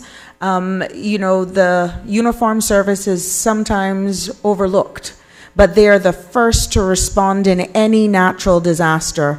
And I am so grateful and thankful for the support of my cabinet colleagues in their support for whatever uplift we were able to do, be it in resources and definitely upward mobility in our dream to go and really live out our strategic new direction that we're taking, where it's obvious and we can now prove that there is succession planning. We're breaking down silos and we're taking it more collaboration, not only domestically, but also regionally and international, and we will see fruits from our labor. Kudos to all of my uniformed services. Merry Christmas and thank you. Your work is not unnoticed.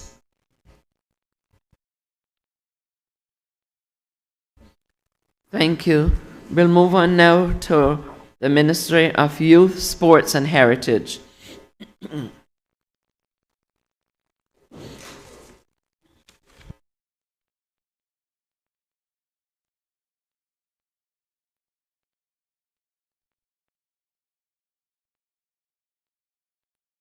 It's found on page 20.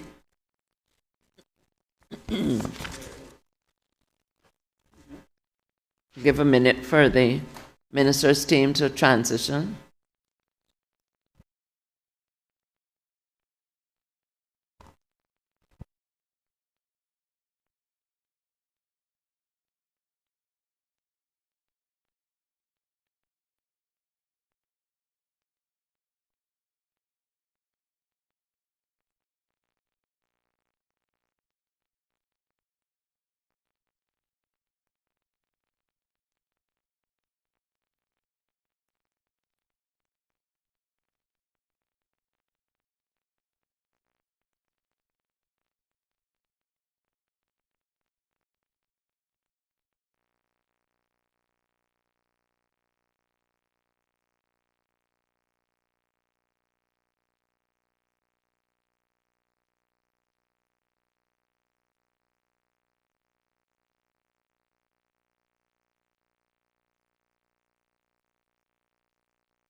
Honorable Ministers, your team in place now.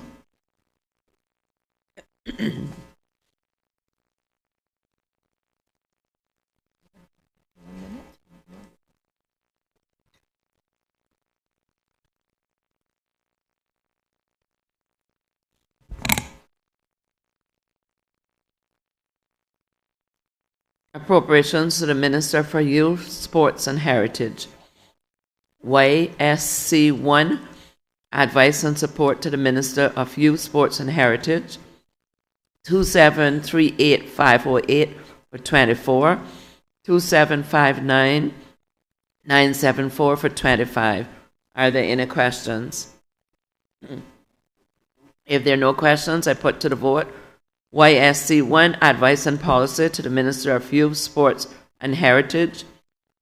2738508 for 24. 2759974 for 25. All those in favor, please say aye.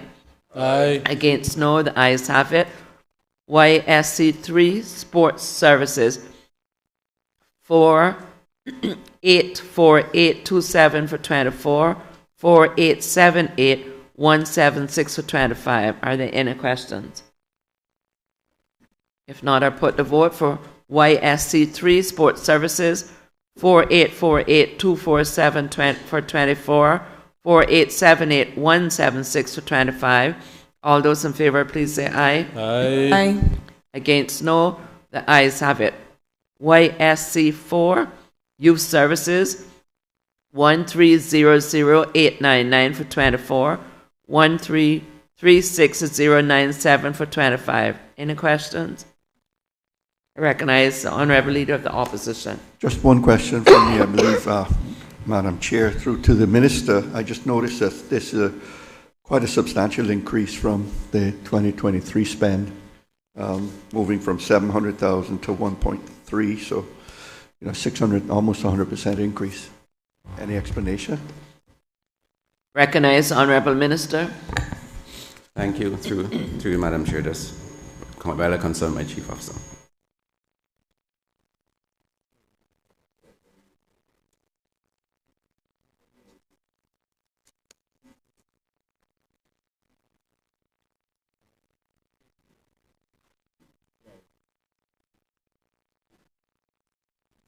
Thank you, Madam Chair. Honourable Minister. The increase is the expansion of our services that includes the intergenerational hub that not only serves the youths but our aging population as well. Is there follow-up, Honourable Leader of the Opposition? I'm good, ma'am.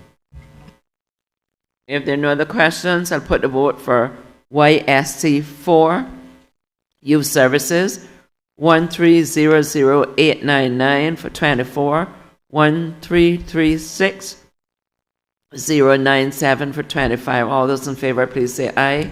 Aye. Against, no. The ayes have it. NAG 1, National Arts Exhibitions and Festivals, 209940 for 24, 209940 for 25. Are there any questions? Honourable Leader of the Opposition. Madam Speaker, nothing, no questions from me on that. I was going to suggest you could go ahead and put everything from NAG 1 down to NCF 5 to the vote. Thank you. Madam Chair, I need to move an amendment on the NCF votes. NCS 6 is the only one, is it? I'll put the vote all the way down to NCF 5. Yes,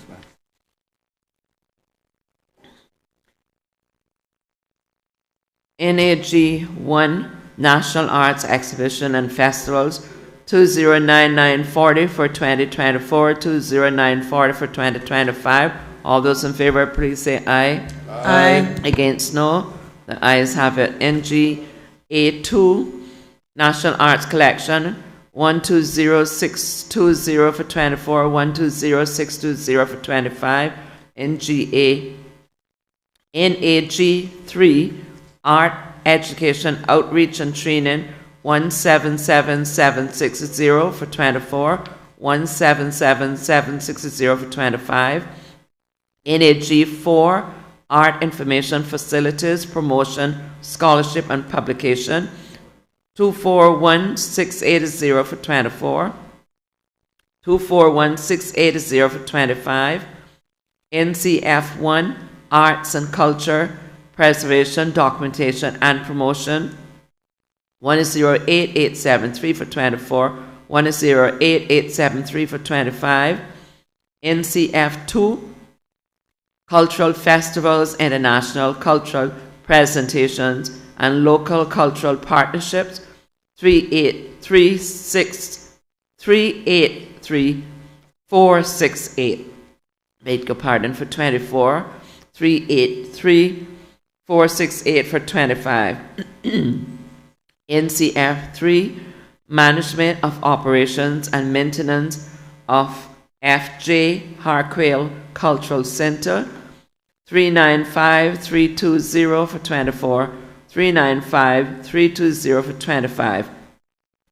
NCF 4, Training and Support for Artistic Development, 266437, 266437, respectively for 24 and 25.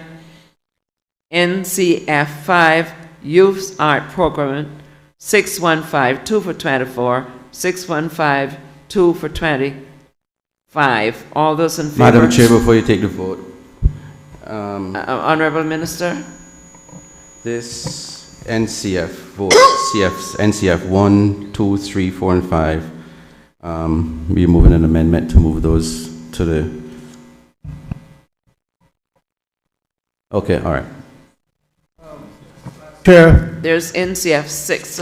Mr. McKeever Bush? Madam Chair, before you take the vote, might I ask you to have a word, take a break and have a word with me, please?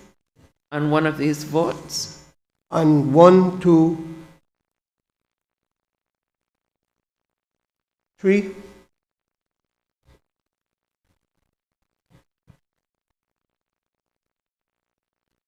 Can we take a short break for, do you need more than 5 minutes? Okay, 5 minutes. Very brief. I'll ask members to stay in his seat if possible. Thank you.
Finance Committee is resumed. Thank you for your indulgence. Before we took the break, we were about ready to do a block vote. There are amendments coming to the NCF votes, so we will put the block vote on NAG 1, 2, 3, and 4 on page 20 of the appropriations to the Minister of Youth, Sports and Heritage. NAG 1, National Arts Exhibitions and Festivals, 209,940 for 24, 209,440 for 25. NAG 2, National Arts Collection, 120,620 for 2024, 120,620 for 2025. NAG 3, Art Education, Outreach and Training, 177,760 for 24, 177,760 for 25. NAG 4, Art Information, Facilities, Promotion, Scholarship and Publication, 241,680 for 24, 241,680 for 25. All those in favor, please say aye. Aye. Against, no. The ayes have it. Recognize the Honourable Minister for Youth, Sports and Heritage. Thank you, Madam Chair. Madam Chair, in accordance with the provisions of Standing Order 65, I, the Honourable Minister... Honourable Minister, if I could beg indulgence for the Sarge to distribute. Sarge, could you give it to the opposition first, please? Thank you. The new committee stage amendment. Once that has been done, then I'd ask you to proceed with your amendments for the committee stage. Thank you. Thank you, Madam Chair.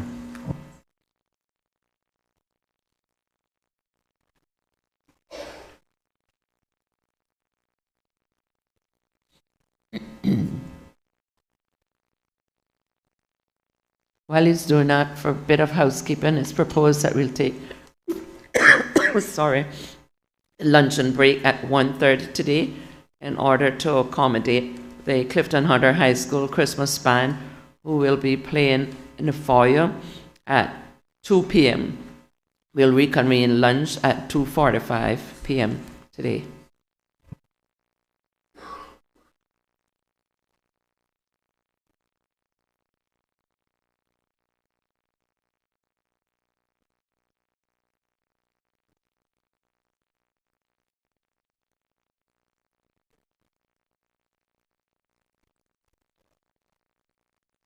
Recognize the Honourable Minister. Thank you, Madam Chair. In accordance with the provisions of Standing... Sorry, Madam Chair, let me start again. I'd like to make a committee stage amendment to the appropriations financial years 2024 and 25 Bill 2023. In accordance with the provisions of Standing Order 65, I, the Honourable Minister for Youth, Sports and Heritage, hereby give notice with respect to the above caption bill to move the following. For the 2024 and 25 financial years, that the appropriated amount of 108,873 under the output group NCF 1, Arts and Cultural Preservation, Documentation and Promotions be reduced to 0 in each year. For the 2024 and 25 financial years, that the appropriated amounts of 383,468 under output group NCF 2, cultural festivals, international cultural presentations, and local cultural partnerships be reduced to 0 in each year. For the 2024 and 25 financial years, that the appropriated amounts of 395,320 under the output group NCF 3, management and operations and maintenance of F.J. Harkwell Cultural Center be reduced to 0 in each year. For the 2024 and 25 financial years, that the appropriated amounts of 266,437 under the output group NCF 4, training and support for artistic development, be reduced to 0 in each year. for the 2024 and 2025 financial years that the appropriated amounts of 6,152 under the output group NCF 5, Youth Arts Programming be reduced to 0 in each year, and for the 2024 and 2025 financial years under the appropriations to the Minister of Border Control, Labour and Culture, create a new output group NCF 6 cultural programs for 1,160,250 in each year.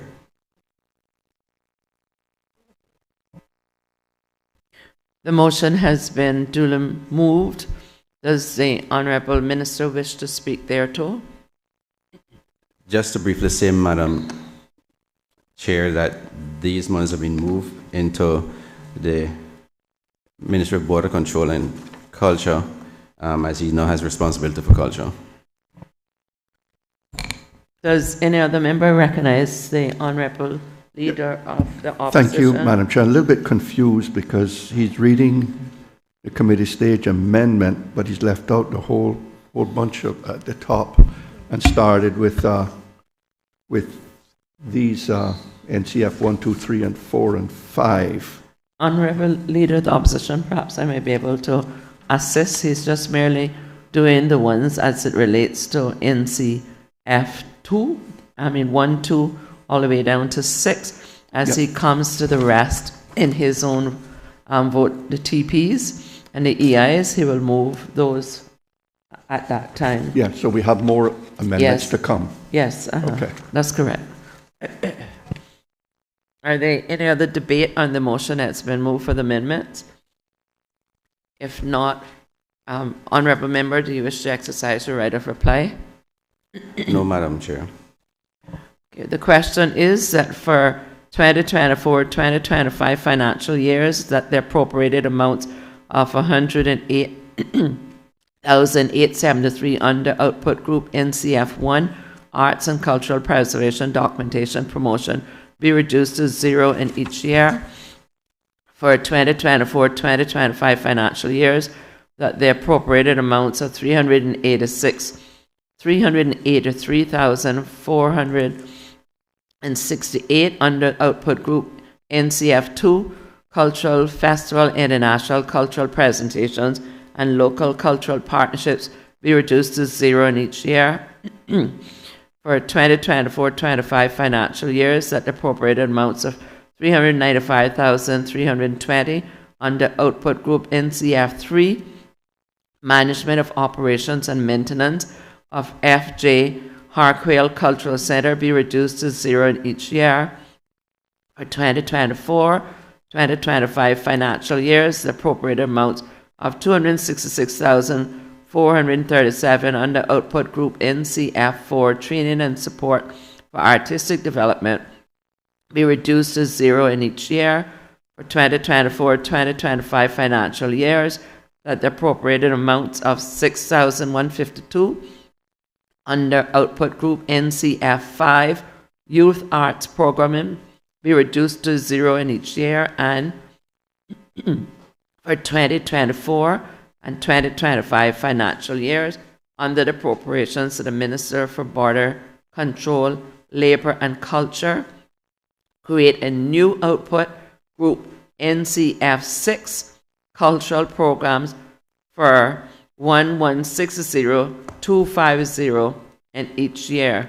All those in favour, please say aye. Aye. Against, no. The ayes have it.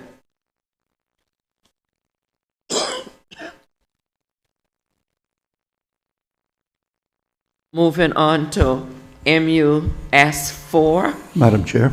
Honourable Leader of the Opposition. Ma'am, you can go ahead and take the vote on MUS 4, MUS 5, MUS 6, and NGS 59. Thank you. MUS 4, Collection and Preservation of Significant Material Evidence, 154,124 for 24, 154,124 for 25. MUS 5, Museum Facilities, Exhibitions and Displays, 600,797 for 24, 600,797 for 25. MUS 6, services to support the ministry, cabinet, and other departments, 136,999 for 24, 136,999 for 25. NGS 59, youth development programs, 51,000 for 24 and 51,000 for 25. All those in favor, please say aye. Aye. Against, no. The ayes have it. NGS 60, sports programs. I recognize Mr. David White. Thank you, Madam Chair. Through you, I would like to ask the Honorable Minister if he can just give the committee an update on the financing for CIFA, Cayman Islands Football Association, and if there are any outstanding grants to CIFA, and if they are, if he can just update us and let us know when can CIFA expect these grants to be made. Can recognize the Honorable Minister and or his Chief Officer. Thank you, Madam Chair. 1 second while I consult the Chief Officer.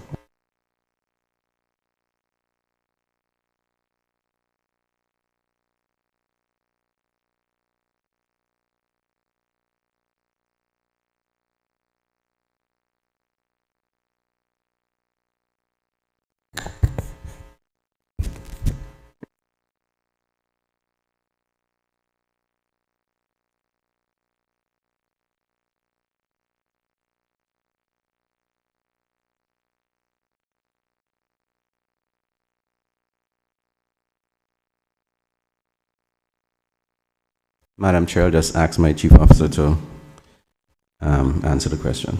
I recognize Chief Officer Teresa.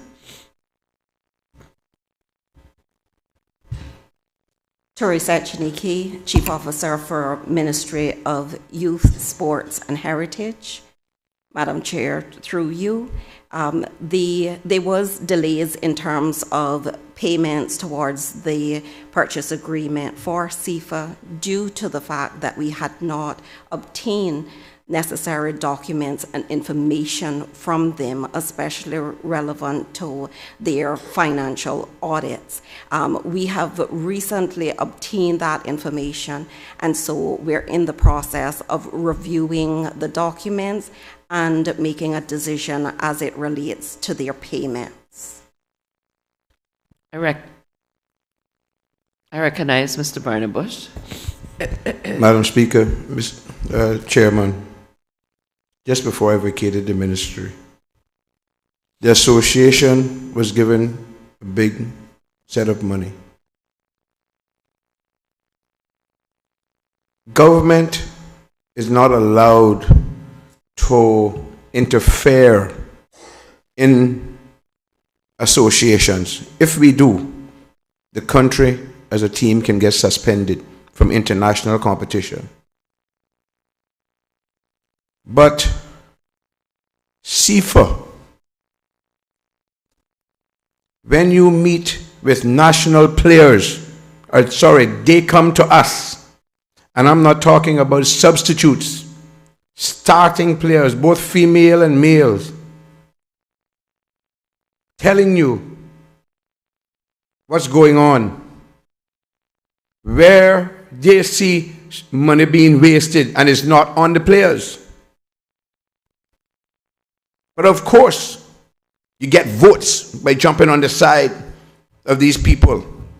But Madam Speaker, just recently, one of our players got a concussion, and they made him go to sleep that night instead of keeping him awake. Can you start to turn it into a question? Yes, Madam Speaker. Oh, I thought I was going to clarify why they didn't get the money or why they were behind.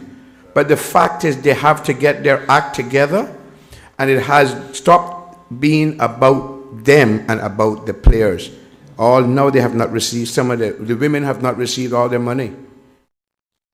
So, Madam Speaker, we as legislators have got to make sure that any money we give to these associations is money that's spent on the players and not on them traveling up and down.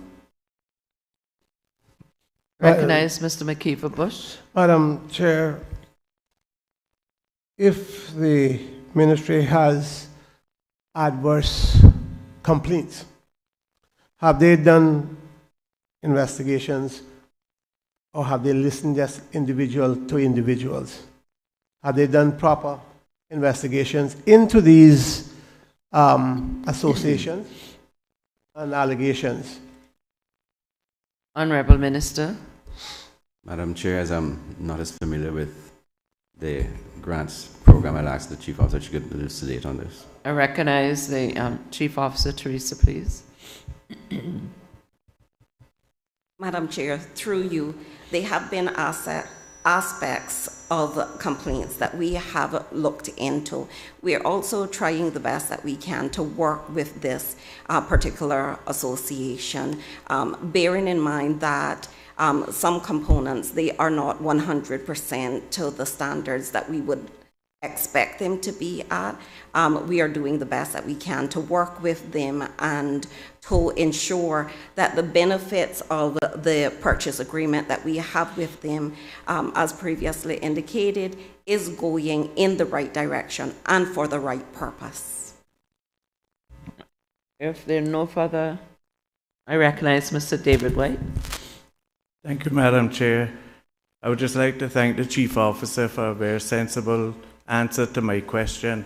And I would just like to go on further and just say I was only asking because I know that CIFA, I don't know the details of anything, but I know that CIFA was stopped financing for certain reasons. So I was just asking if it has started back, if there was anything outstanding. So I don't know where the voting business come into it, because I'm not going to get no votes by asking that. But while I'm asking, I would like to also find out, and I don't want to be accused of looking votes, but I would also like to find out if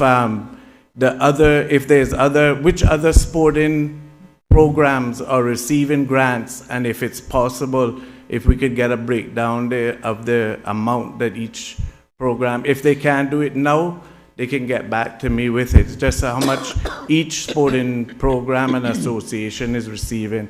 Thank you. Honorable Minister. Through you, Madam Chair, we'd be happy to provide those answers and information to the member and at a later time. To the Finance Committee. The Finance Committee, sorry. Thank you, Minister. If there are no other questions, we'll put the vote on NGS 60 sports programs 1289125 for 24, 1289125 for 25. All those in favor, please say aye. Aye. Against, no. The ayes have it. Transfer payment TP 107 Youth Sports and Heritage Programs 3158051 for 24, 3153459 for 25. Are there any questions? Madam Chair, I do have I recognize Honorable Minister. I do have a committee stage amendment for TP 107. Please proceed. Madam Chair, I'd like to make a committee stage amendment to the appropriation financial years 2024 and 25 Bill 2023. In accordance with the provisions of Standing Order 65, I, the Honourable Minister for Youth, Sports and Heritage, hereby give notice with respect to the above caption bill to move the following. For the 2024 and 25 financial years, that transfer payment TP 107 Youth Sports and Heritage Programs be reduced by $1,500,000 each year, and for the 2024 and 25 financial years, that the equity investment EI 86 Ministry of Sports and Heritage be increased by $1,500,000 in each year.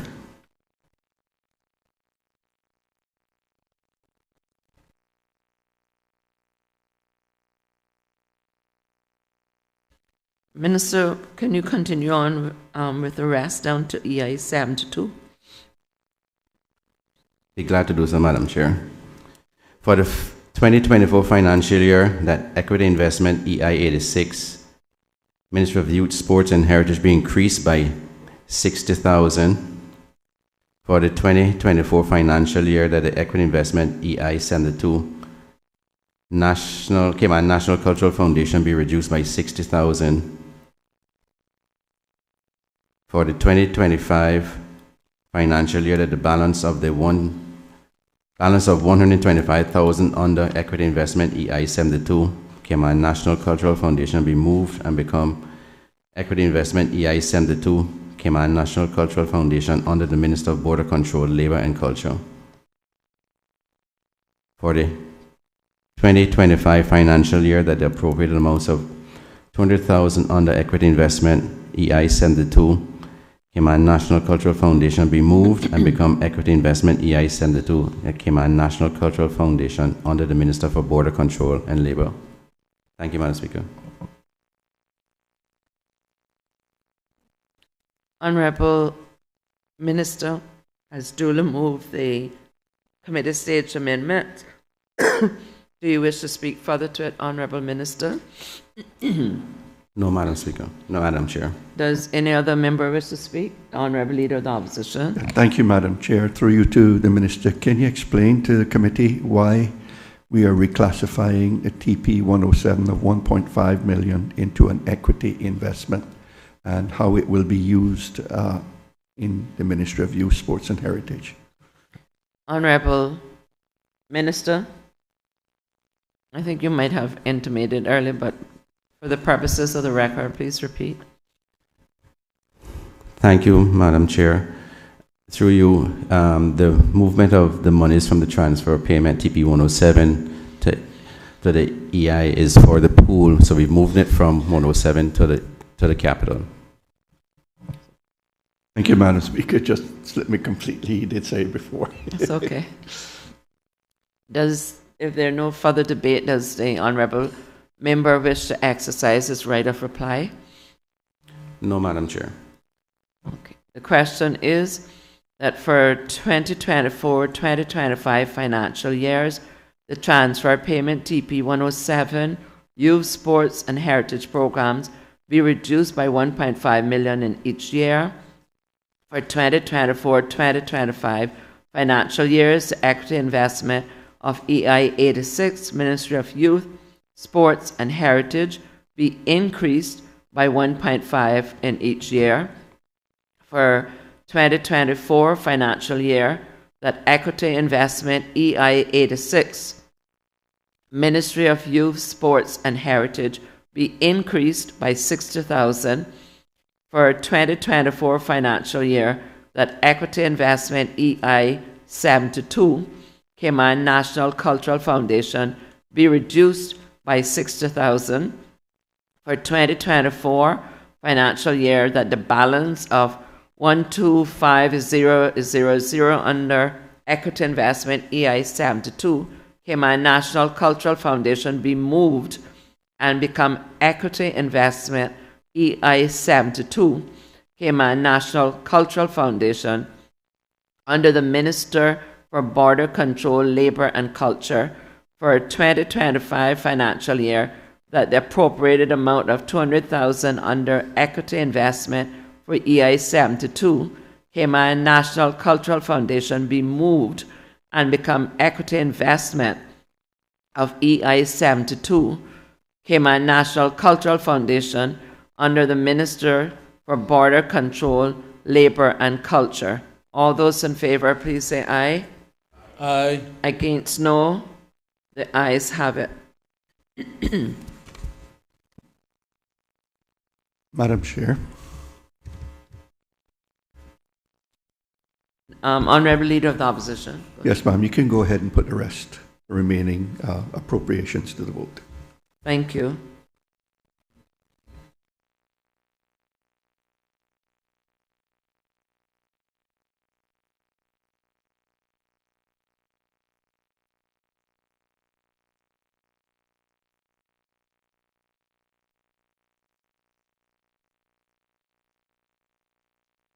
Thank you, Honourable Leader of the Opposition. TP 107, as amended, Youth, Sports and Heritage programs being reduced by the 1.5 million in both 24 and 25. OE 81, World Anti-Doping Agency, 6,000 for 24, 6,000 for 25. OE 82, Regional Anti-Doping Organization, 9,000 for 24, 9,000 for 25. EI 23, Cayman Islands National Museum, 30,000 for 24, 30,000 for 25.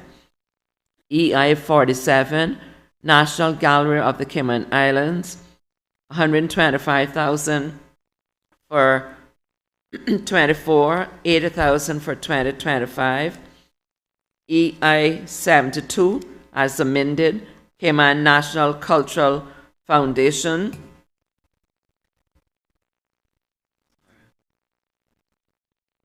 86. EI 86, Ministry of Youth, Sports and Heritage as amended. All those in favor, please say aye. Aye. Against, no. The ayes have it. That concludes the appropriations to the Minister of Youth, Sports and Heritage. Honorable Minister, do you wish to convey your expressions of gratitude to your staff? Thank you, Madam Chair. I'd certainly like to thank the staff of the ministry for all the hard work they've put in over the last 2 years. Certainly, some members ably led by the Chief Officer, Mr. Dalton, Ms. Donna, Mr. Brian, Mr. William, and the finance team from the gallery, Megan, CNCF Melanie, Museum Tunisia, Mr. Kurt from the Department of Sports, and our Youth Services Director, Ms. Melanie Bryan, who's sick, and we want to wish her a speedy recovery. And wish all the staff members of the ministry Merry Christmas and a happy and prosperous New Year. Thank you, Honourable Minister. We'll now move on to the Ministry for Financial Services and Commerce, FSC.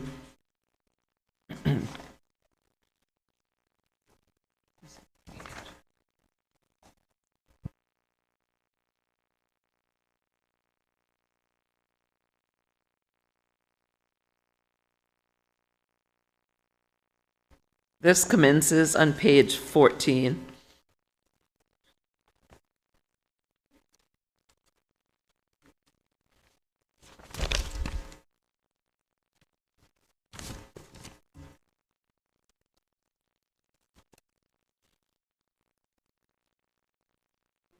And page 115 under plan and estimate is the page reference.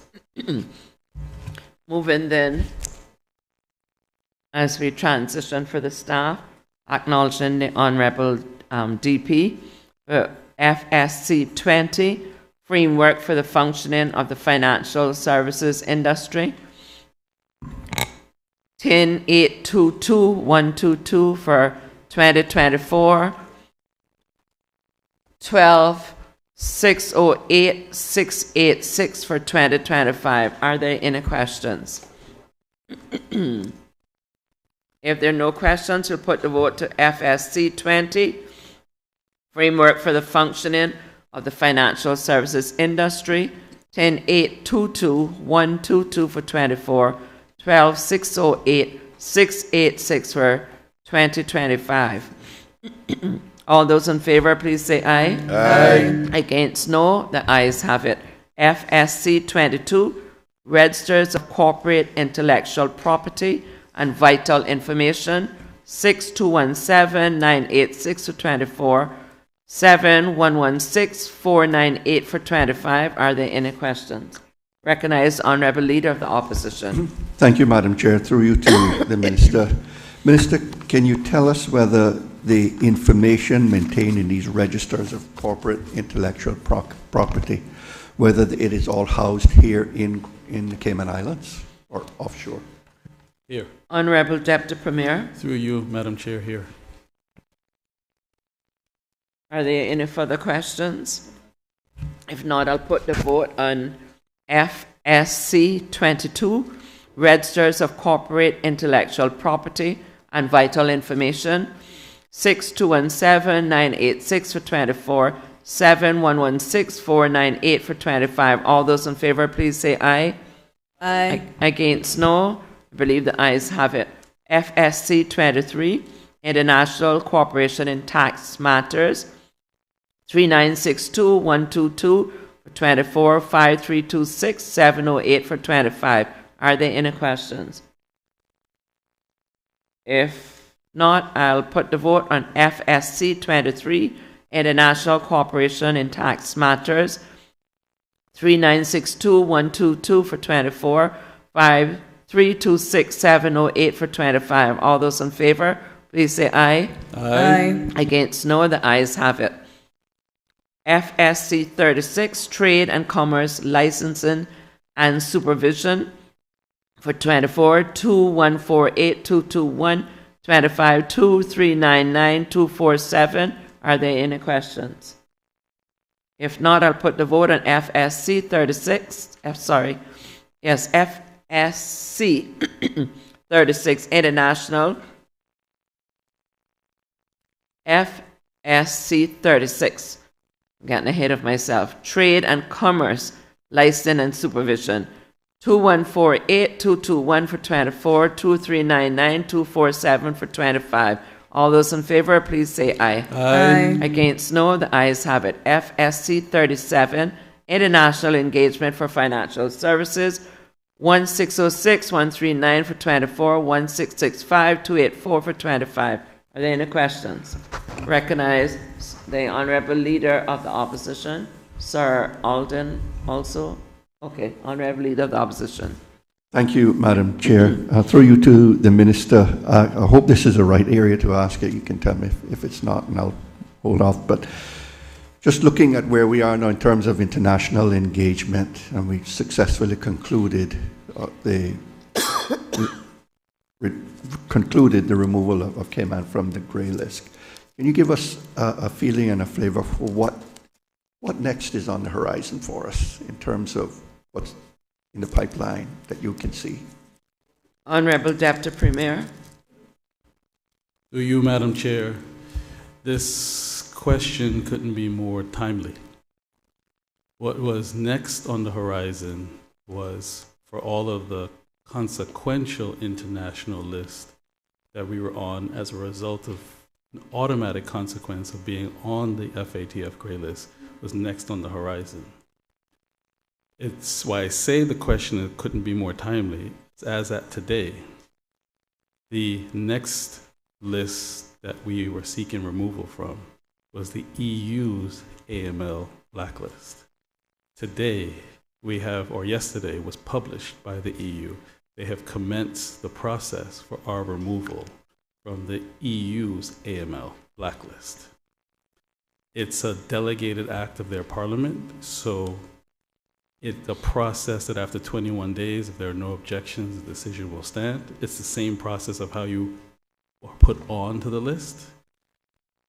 We had said to industry participants that we would write immediately after the FATF grey list removal to say, we've had assurance, written assurance from you, the EU, that once we were off of the FATF grey list, we'd be removed from your list.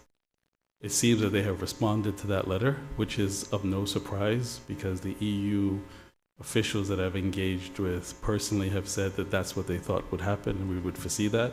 I thought it might be Q1 of next year, but to our pleasant surprise, the proceedings have started as of yesterday. In addition to that, the next list was for our own UK's high-risk list, which again was an automatic consequence of the grey list. We're happy to report today that the UK, and I must give credit, Madam Chair, to Her Excellency the Governor. You may recall I raised it in any other business in Cabinet. I'm sure there were others that played a role in the UK government, but I must give Her Excellency credit that she must have raised the flag, and now we have been removed from the UK's high-risk list. Honourable Leader of the Opposition. Just seeking confirmation, that would be it then in terms of blacklists or grey lists that exist? Honourable DP. Thank you, Madam Chair. There's maybe one smaller one in the US that will also work on, but in terms of the major ones that really slow down transactions, those are the three major ones. If there are no further questions, Sir Alden. Thank you, Madam Chair. Madam Chair, I'm not certain that this is the appropriate head under which to discuss the matter of the overseas offices, but the reference seems broad enough to encompass that. I don't know if there's a specific one, and it would be preferred if I dealt with it there. Honorable DP, how would you like to proceed with that? Thank you, Madam Chair. There is a specific budget line item for that, and we can discuss it there. Sir Alden, is that satisfactory? I'm not seeing it, so if it's... Well, there's no reason why we can't discuss it, so... No, I don't mind. I don't mind. It just, I don't see a specific reference to overseas. I see... Let's tackle it now. Assistance to overseas regulatory authorities, but please not. Proceed, Sir Alden. Okay, thank you. Madam Chair, I was in the Speaker's chair when the debate, obviously when the debate on this went on, but I listened keenly because this is a matter of great interest to me, and I heard what the Honourable Deputy Premier said about the overseas offices, which does not really accord with the information that I have received about the overseas offices. I am told that the office in New York,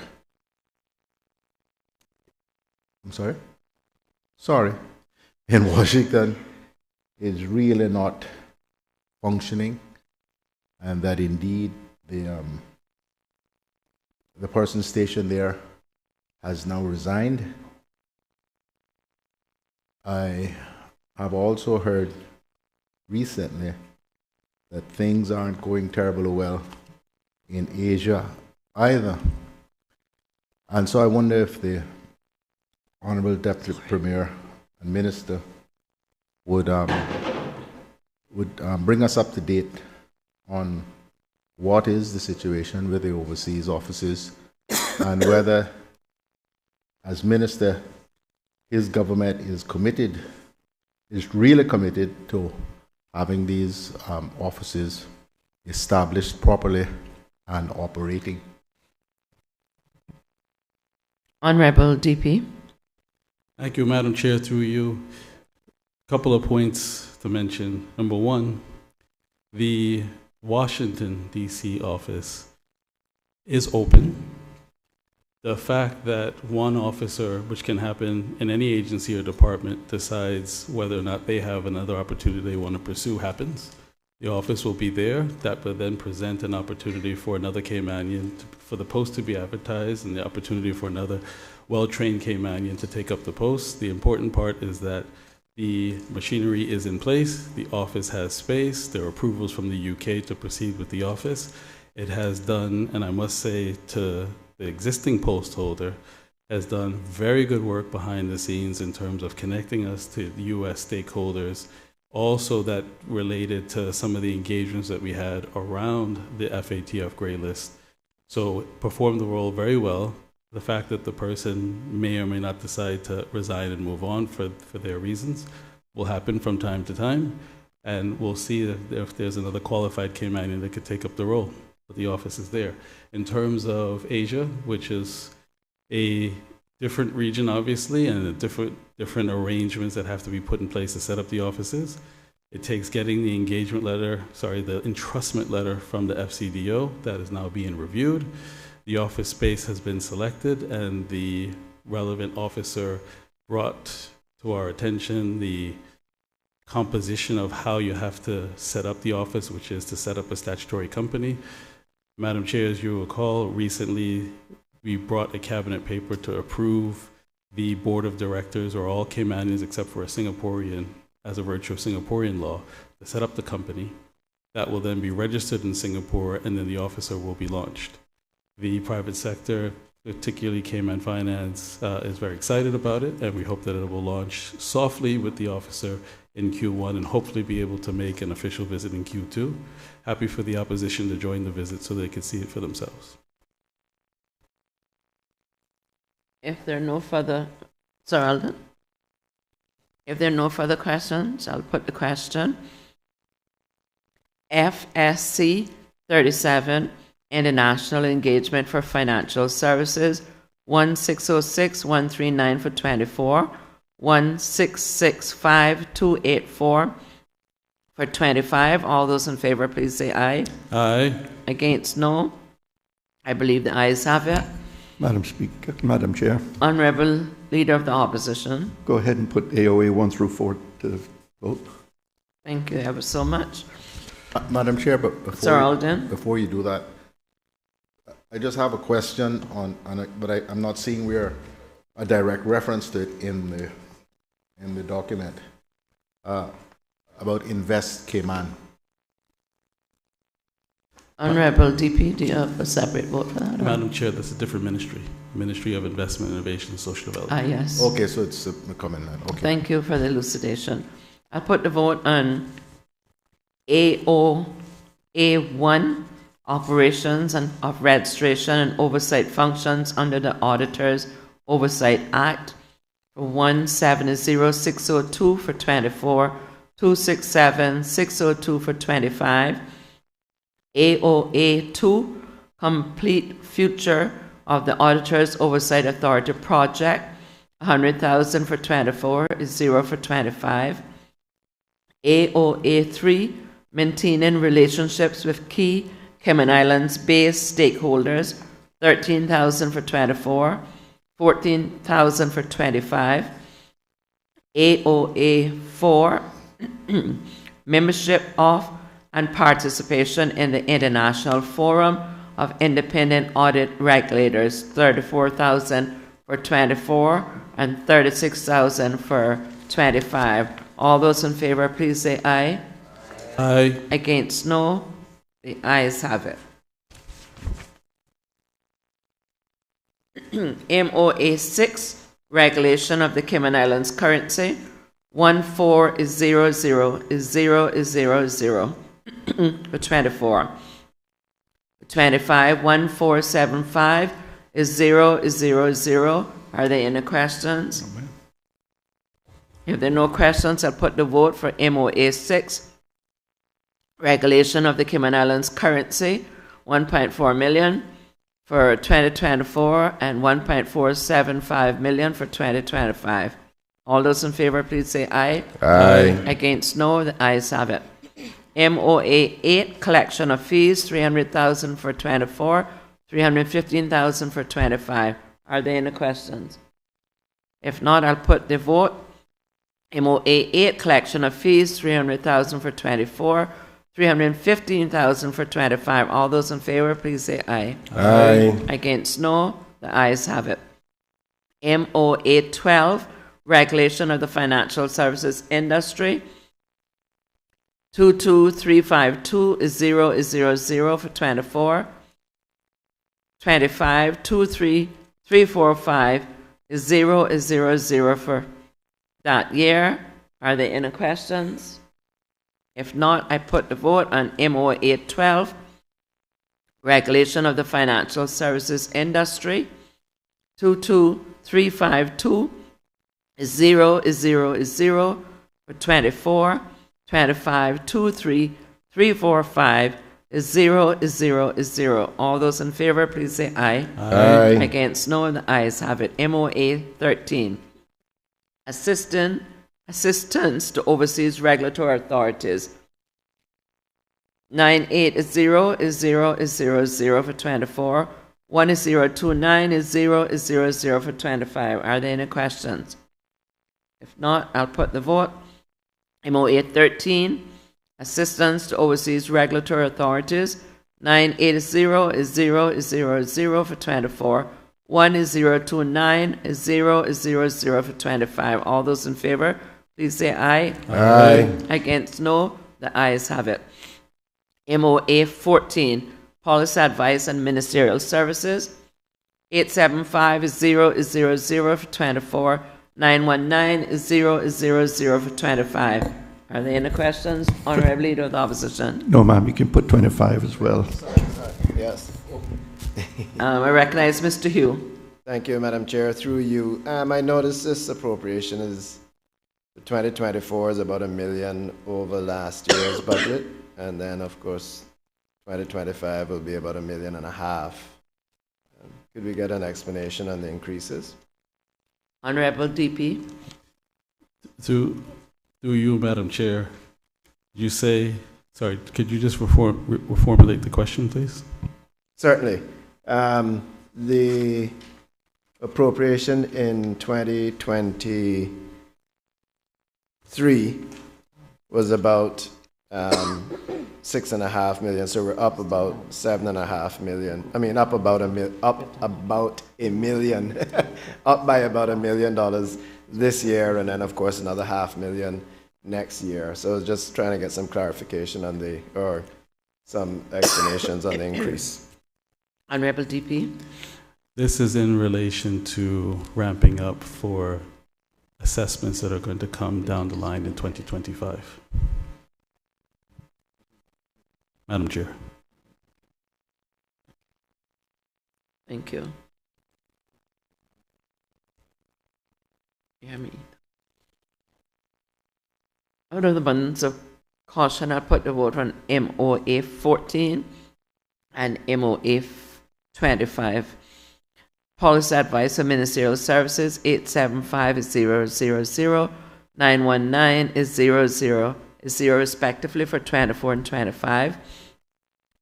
MOA 25 monitor compliance with the anti-money laundering regulations 785 is 000 for 24. 8434 is 000 for 25. All those in favor, please say aye. Aye. Against, no. The ayes have it. CMA 1. Policy advice to Cabinet on maritime matters 332000 for 24. Same amount of 332 is 000 for 25. Are there any questions? If there are no questions, I'll put the question on CMA 1. Policy advice to Cabinet on maritime matters 332 is 000 for 24, and 332 is 000 for 25. All those in favor, please say aye. Aye. Against, no. The ayes have it. NGS 85, Cayman Finance Services 975 is 000 for 24. 975 is 000 for 25. Are there any questions? Yes, Honourable Leader of the Opposition. Thank you, Madam Chair. Through you to the Minister, just confirmation this is Cayman Finance that we're speaking of. Honourable DP. Through you, Madam Chair, yes. Yeah. And through you to the Minister, Madam Chair, can the Minister tell us what are we getting for the money that we are contributing? Honourable DP. Just to, Madam Chair, make sure I refine the question because of the increase or overall? Just overall. So overall, what we're getting is, and this might be a good time, Madam Chair, through you, to explain that there has been, since late 2021, a change in CEO of Cayman Finance. It's now headed by Stephen McIntosh, who has set out, which matches with the ministry's broad goals, has set out a different vision for Cayman Finance. In fact, you might kind of call it a return to the original vision for Cayman Finance, which is to promote the industry, be less involved in industry technical consultations, because each specific industry sub-body usually is better placed in relation to a consultation that affects a sub-industry. So they are primarily focused on promotion of the industry, advocacy on behalf of the industry, and then thirdly, for community engagement. Because we're still finding within the community there's still not enough of our young people that understand the wide breadth of opportunities that are within the financial services industry. Even when I speak at some of our local high schools, both public and private, it's still sort of viewed as just banking, accounting, lawyering, without the wider breadth of experience that you can get and the opportunities that make up financial services.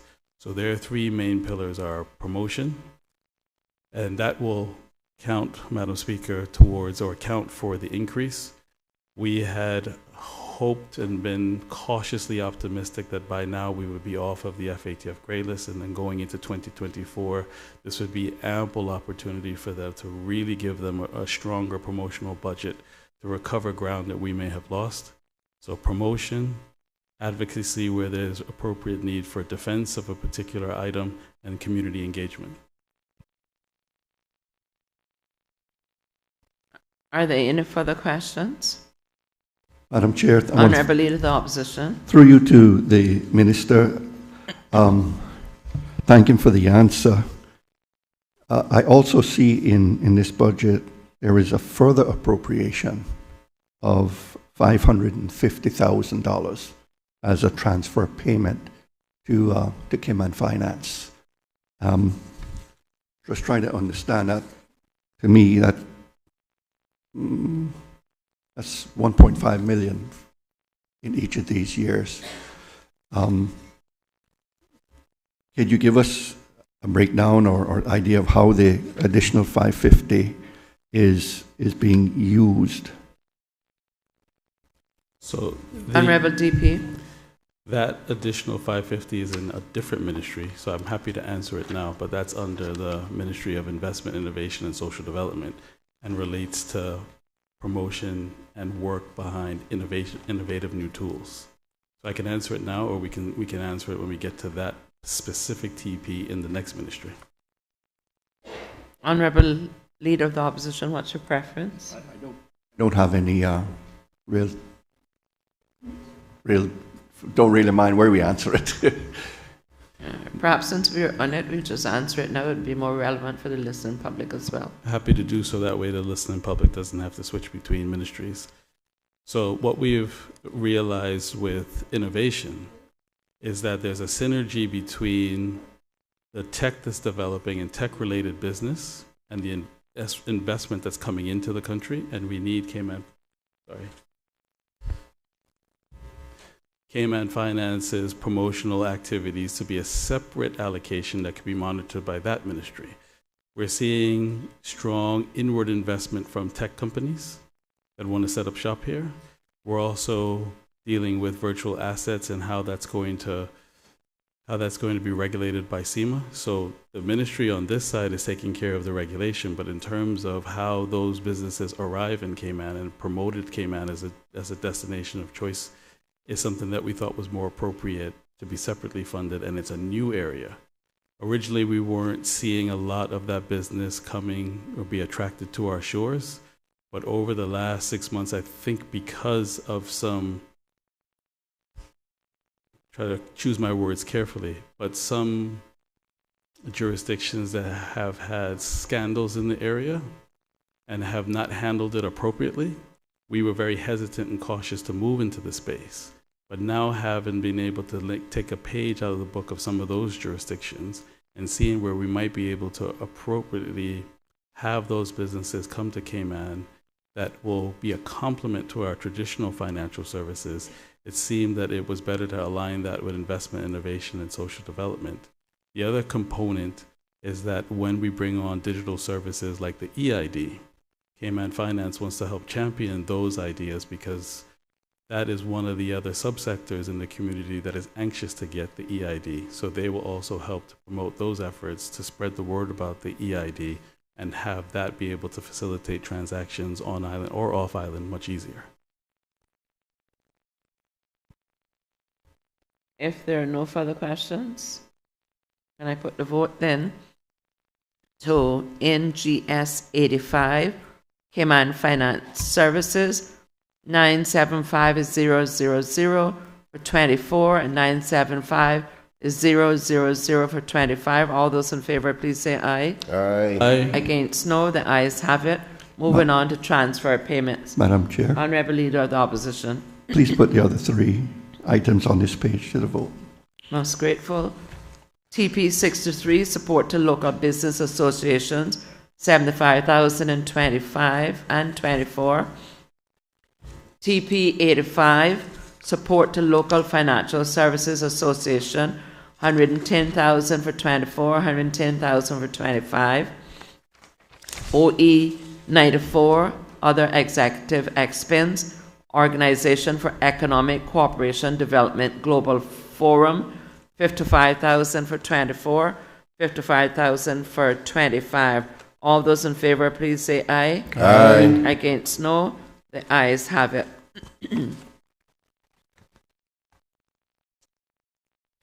Moving on to the appropriations to the Minister for Investment, Innovation and... One more left. Madam Chair, there's one more. Oh, sorry. We need our capital. I really put you on steroids, Minister. EI 67. Thank you. Ministry of Financial Services and Commerce for the year 2024, 2931 is 000, 2025, 9425 is 00. Are there any questions? Honourable Leader of the Opposition. Thank you, ma'am. Through you to the Minister. Can you tell us what entity assets will be acquiring with the 2.9 million in 24? Honourable DP. Madam Chair, through you, this is mainly software. So there'll be new software that'll be required when we set up the new beneficial ownership register, other registers that are within the Department of International Tax Cooperation. It's mainly software. There's one line item that is specific to the relocation of the Department of International Cooperation. But other than that, it's mostly software. If there are no further questions, EI 67, Ministry of Financial Services and Commerce, 2931 is 000 for 24, 9425 is 00 for 25. All those in favor, please say aye. Aye. Against, no. I believe the ayes have it. Moving on, still to the appropriations. The appropriations for investment, innovation, and social development. Before so doing, perhaps the minister may wish to thank the staff for the previous ministry. Thank you, Madam Chair. I'd love to do so. Thank you, all of you, led by Chief Officer Dax Pastello, for sterling work in the last budget cycle and sterling preparation for the next budget cycle. You all helped the country move mountains. God bless you all. Thank you. Moving on into ITI 2, Social Development Programs and Services, 23086-341 for 24, 23146-313 for 25. Are there any questions? If not, I'll put the vote to... Sorry, Mr. Hugh. Thank you, Madam Chair. Yeah, this appropriation is up about $3.5 million over 2023. One of the minister could just give us a brief explanation. Honourable DP. If I could just have one moment to switch between ministry folders. Yes, most certainly, for the transition of your staff. And the transition of the staff. Thank you.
ITI2, Social Development Programs and Services. He'll call the recall out of abundance of caution. 23086341 for 24, 23146 for 25. Are there any questions? Mr. Hughes recognized. Thank you, Madam Chair. I was just asking for an explanation from the Minister on the increase of about $3.5 million compared to last year. Honorable Deputy Premier. Madam Chair, through you, thank you, member, for the question. This item relates to all of the social services outputs, and they've been appropriately increased in line with our strategy in terms of staffing and also resources to help this very, very vulnerable area in the society. Mr. Hugh, any follow-up? If there are no follow-ups or questions, I'll put to the vote ITI2, Social Development Programs and Services, 23086 for 24, 23146 for 25. All those in favor, please say aye. Aye. Against, no. The ayes have it. ITI3, Digital Services, Strategy and Business Investment Services, 27718 beg your pardon, for 24, for 25, 29878 is 091 for 25. Are there any questions? I recognize Mr. Hugh. Thank you, Madam Chair. Through you, once again, I'm just looking at this.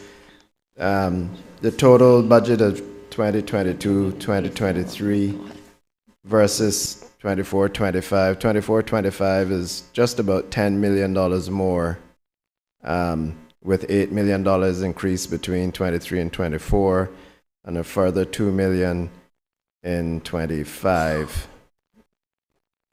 Just ask if the Honorable Deputy Premier could expound on the reasons for the large increases. Recognize Honorable Deputy Premier. Thank you, Madam Chair, and thank the member. It's a good question.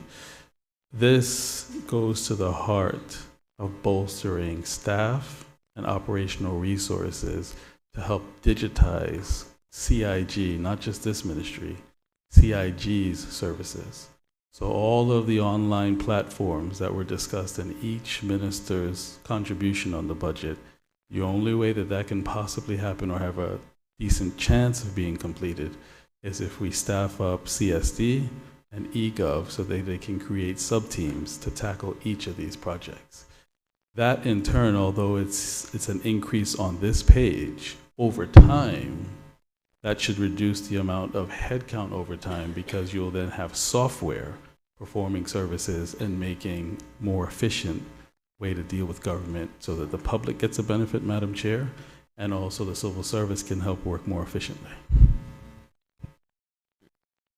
Are there other questions, Honourable Leader of the Opposition? Just, Madam Chair, through you to the Minister, can you just give us an update on the National ID program and its rollout?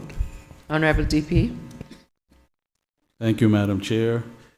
The rollout will hopefully commence in Q1. We will be bringing regulations to Cabinet to commence the actual legislation. We're going to be starting in sort of 3 phases. Young persons and older persons who are volunteering, civil servants who are volunteering. I think there are a few elected officials that are volunteering. If you would like one, sure, include you in the program, Mr. Leader. And then thirdly would be then the bucket of group that I mentioned in the discussion in financial services around Cayman Finance is the financial services participants who want to put their hand up so that we can have organic take-up. So those 3 phases should hopefully commence by the end of next year. And what we hope is that by the end of 2024, will be enough take-up in the community that enough people will begin to see, okay, this is working, the sky hasn't fallen, and then more and more people will then sign up. Are there any further questions? Madam Chair. I recognize Honourable Minister for Tourism. Thank you, Madam Chair. I just want to take this opportunity to thank the Minister and his team for his continued work in respect to the National ID and to encourage the listening audience to buy into this. I know there's been some reservation in the community And then just to let Georgetown Central know, I will be getting one of the IDs myself. So I think we should allow this and support this initiative. It will allow us to control many other areas, particular situations where nationals are here in the Cayman Islands that shouldn't be. If everybody had a national ID registered in the Cayman Islands, then we could be more efficient in other enforcement areas. So I support it, and I think the whole country should be in support of voluntarily taking it up. Further questions? If not, I'll put ITI 3, Digital Services Strategy and Business Investment Services, 27718-940 for the year 24, and 29878-091 for 25. All those in favor, please say aye. Aye. Against, no. The ayes have it. KAY 2, Children and Youth Services Foundation, 3100 is 000 for 24. The same amount of 3100 is 000 for 25.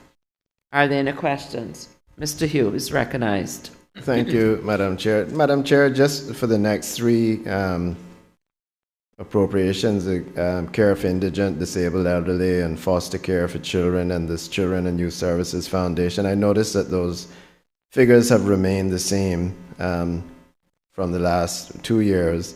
So I just want to ask the Minister if he is confident that this budget would be adequate enough, despite I've seen increases in so many other budgets.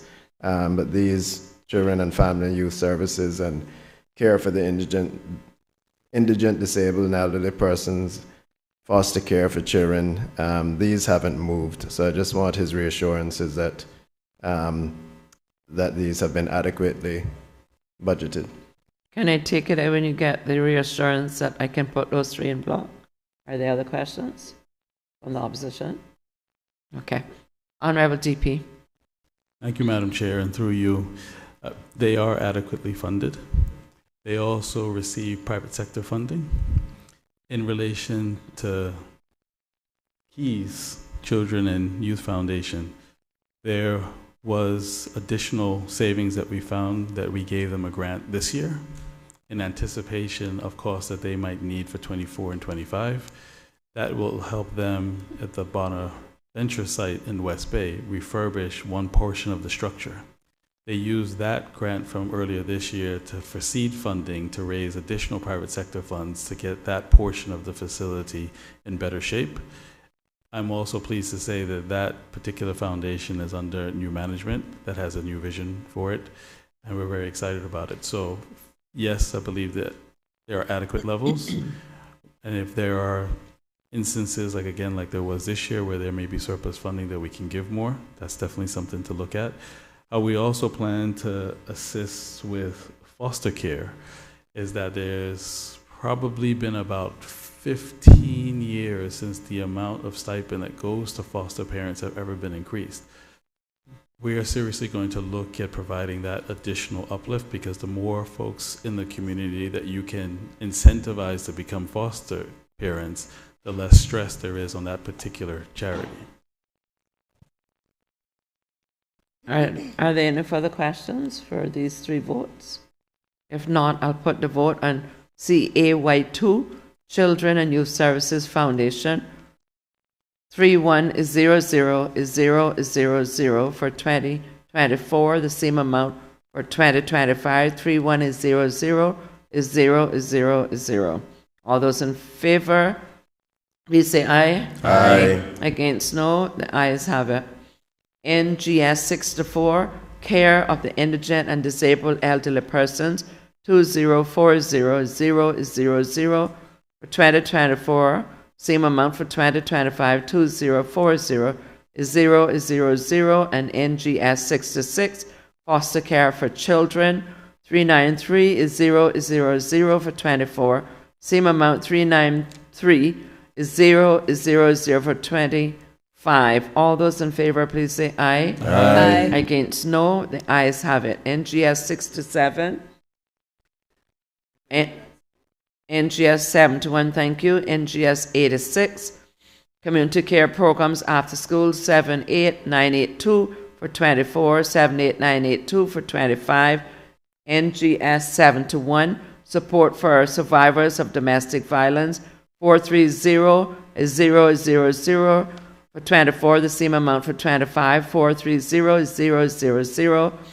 NGS 86, community programs Meals on Wheels 175 is 000 for 24, same amount for 25, 175 is 000. All those in favor, please say aye. Aye. Against, no. The ayes have it. Transfer payments. TP 41, financial assistance 15200 is 000 for 24. 25 12000 is 000. Are there any questions? Mr. Hughes recognized. Thank you. In this instance, Madam Chair, I have no issue with the increase. I have a concern about the steep decrease in 2025. I don't know, perhaps the minister has plans that he's extremely confident he'll reduce the amount of persons being assisted, or whether or not this is a case of balancing the budget, I don't know. But I am concerned about the steep. The 2025 is actually below the 2023 appropriation. Honorable DP. Thank you, Madam Chair, and thank you for the member for the astute question. That is our ministry's cautious, optimistic attempt that when the new Financial Assistance Act commences, to encourage as many of those who are able into the formal economy. We now have a network of about now 25 private sector partners, NGOs, and public entities. And I didn't get a chance to update you, Minister Bryan, but I had a conversation just by chance with CETA, that they would also be interested in joining apprenticeships, because the more and more individuals who are able, who are trained and move into the formal economy, there should be less amount in 2025. I remember, Madam Chair, in relation to one of the answers for a different appropriation, you mentioned that the case for supplementary funding would be made where necessary. So if the programs that we have for those who are able fall short, that this would be an appropriate case for supplementary funding. But I think as a country, we need to get started with welfare reform to get those who are able into the formal economy. So the 12 million that's there is to ensure that those who are older persons and have permanent disabilities are covered. But as much as we can move individuals who are able into the formal economy, that's better for us as a country, and that's better for this particular budget line item. If there are no more questions, I'll put the vote to TP 41. Financial assistance 15200 is 000 for 24.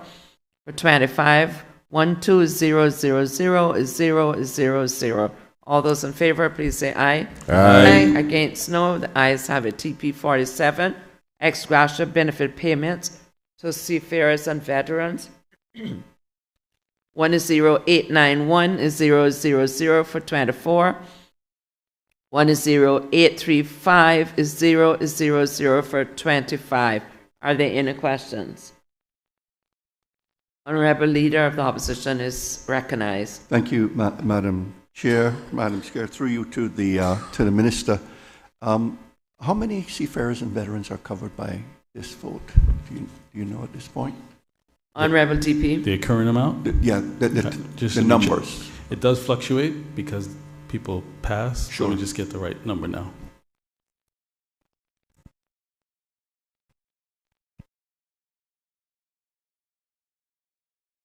Yeah, that's what I thought. It's just under 900, 889.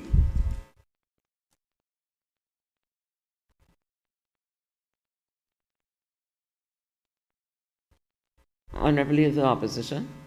I'm fine, ma'am. Thank you. I shall put the question to TP 47. Ex gratia benefit payments to seafarers and veterans. 10891 is 000 for 24. 10835 is 000 for 25. All those in favor, please say aye. Aye. Aye. Against, no. The ayes have it. TP 57, children and families. Madam Chair, put 57 and 60 to the vote. Sounding good. TP 57, children and family services support, 350,000 for 24 and 350,000 for 25. TP 60, housing assistance, 375,000 for 24, 375,000 for 25. All those in favor, please say aye. Aye. Against, no. The ayes have it. TP 80, support for business initiatives, 350,000 for 24, 350,000 for 25. I recognize Mr. Hugh. Thank you, Madam Chair. I'm just trying to figure out where we would ask the question on Invest Cayman, if it would be at this juncture, or if not, then if the Minister could let us know what this TP is for. Honourable DP. Madam Chair, thank you for the question. This TP should be near and dear to the member's heart because this supports the Center for Business Development. That's all. So I'm sure you might want more, but it's what you used to give them, so I thought it would be adequate. Invest Cayman would have been ITI 2, so that's come and gone, but I'm happy to talk about it. Mr. Hugh. Oh, we missed it. Thank you, Madam Chair. If ITI I just 3. ITI 3. Digital, okay. So that ITI 3 that had the larging, okay. And where is Invest Cayman now? Is that still operational? Honourable DP. Thank you, Madam Chair. Invest Cayman's unit has been folded into the ministry. We thought that this would be much cleaner operationally because they need to be, Madam Chair, aligned and sit in the ministry than be a department that's outside of the ministry. We've then able to have a cost savings because e-government was expanding and could no longer fit within the government administration building. So we swapped them into Invest Cayman's lease premises, which was way oversized of what Invest Cayman would ever grow to, and expanded e-government into that space and then moved Invest Cayman inside and folded it in the ministry. Mr. Hugh. I realize that I'm going backwards here, but I thank you for your graciousness. Can the Minister... That's being very presumptuous, but I'm in a good mood. Please proceed. Can the Minister say whether or not that in this ITI 3, if he can, how much of that funding is for Invest Cayman?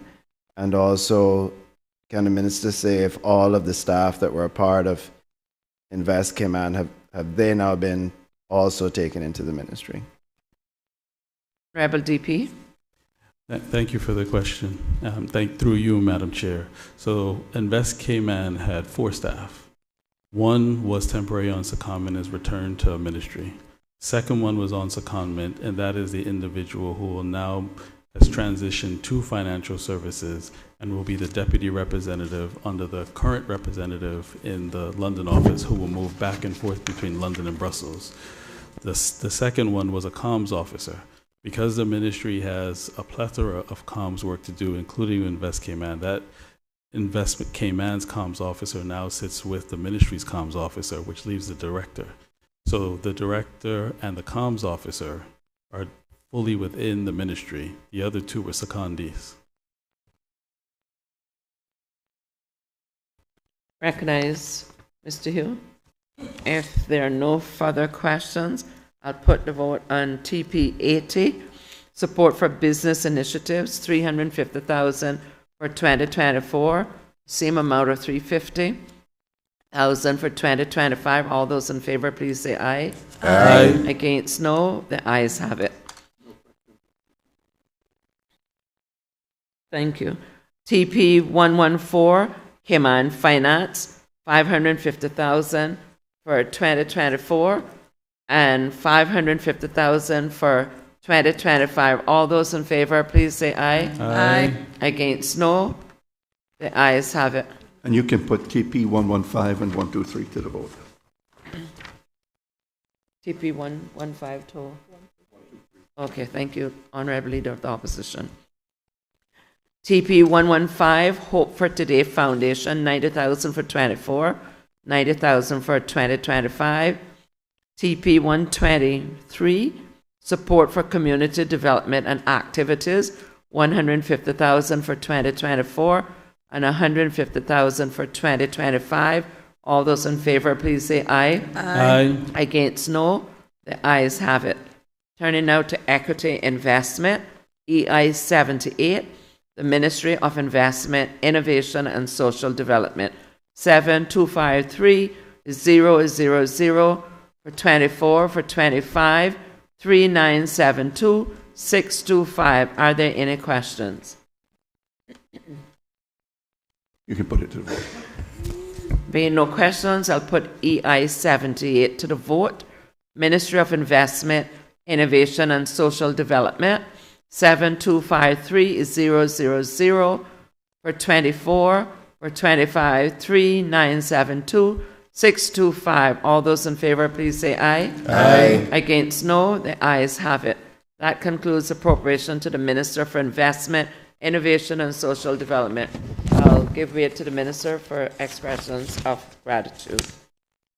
I would just like to say thank you to Chief Officer Tamara Ebanks and all of those who support her, all the government agencies and all the departments, as well as the NGOs that support the ministry.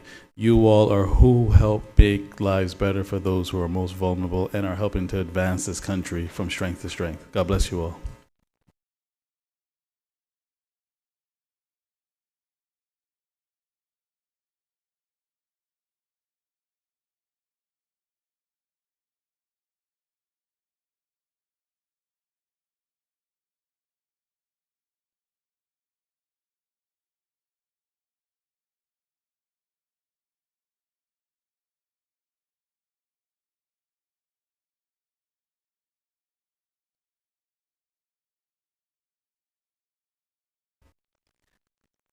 Seeing that we have 15 minutes towards our scheduled lunch break, we've got the cooperation. I wish the record to reflect our gratitude to the Honourable Leader of the Opposition that we'd move on now then to the Ministry of Finance. So if you could have a minute or two to be ready in season or out of season, finance team, you're in a hot seat.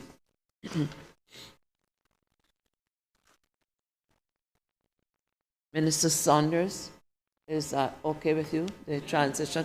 Thank you kindly.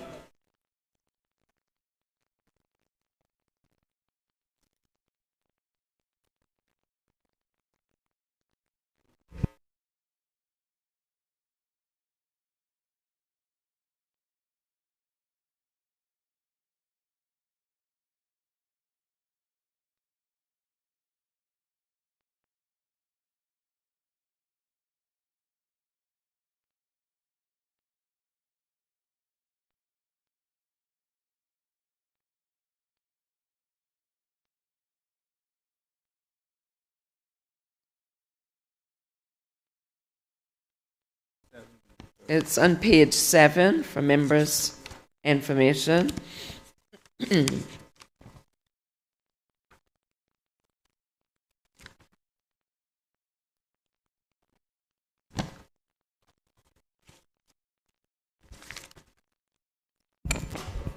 Members are ready? Okay, we'll turn our attention to the appropriations for the Minister of Finance and Economic Development. FED 1, Policy Advice, Governance and Ministerial Support Services, 4383559 for 24, 4229467 for 25. Are there any questions? If not, I'll put the vote to FED 1, Policy Advice, Governance and Ministerial Support Services, 4383559 for 24, 4229467 for 25. All those in favor, please say aye. Aye. Against, no. I believe the ayes have it. FED 4, Preparation and Publication of Statistical and Economic Reports. 2827 is 038 for 24. 2685 is 027 for 25. Are there any questions? If not, I'll put the vote on FED 4, Preparation and Publication of Statistical and Economic Reports. 2827 is 038 for 24. 2685 is 027 for 25. All those in favor, please say aye. Aye. Against, no. The ayes have it. FED 5, Financial Reporting and Management Services. Honorable Leader of the Opposition. Go ahead and put everything down to OE 10 to the vote. Thank you ever so much, Honorable Leader of the Opposition. I put the question, FED 5, Financial Reporting and Management Services, 9519, 353 for 24, and 908 is 0185 for 25. CIN 1, Health Insurance for Seamen and Veterans for Primary and Secondary Health Care, 15825 is 000 for 24, 16752 is 000 for 25. DVB 4, Administration of Lending Activities, 605267 for 24, 605 is 043 for 25. OE 9, Caribbean Economic Community Fees, 170,000 for 24, the same amount of 170,000 for 25. OE 10, Caribbean Regional Technical Assistance Center contribution, 85,000 for 24, 85,000 for 2025. All those in favor, please say aye. Aye. Against, no. The ayes have it. OE 27, Past Service Pension Liability Payment, 18187 is 000 for 24, for 25. Same amount, 18187 is 000. Are there any questions? Honorable Leader of the Opposition. Thank you, Madam Chair. I'll just throw you to the Ministry, or to the Minister. This number appears to me to grow, just continue to grow over the years.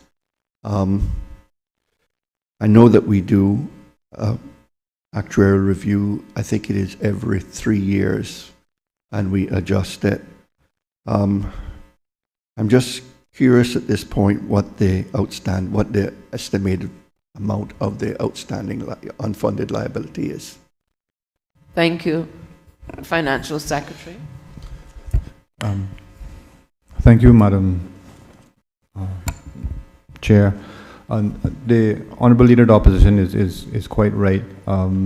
The past service pension liability does arise as a result of the actuarial valuations.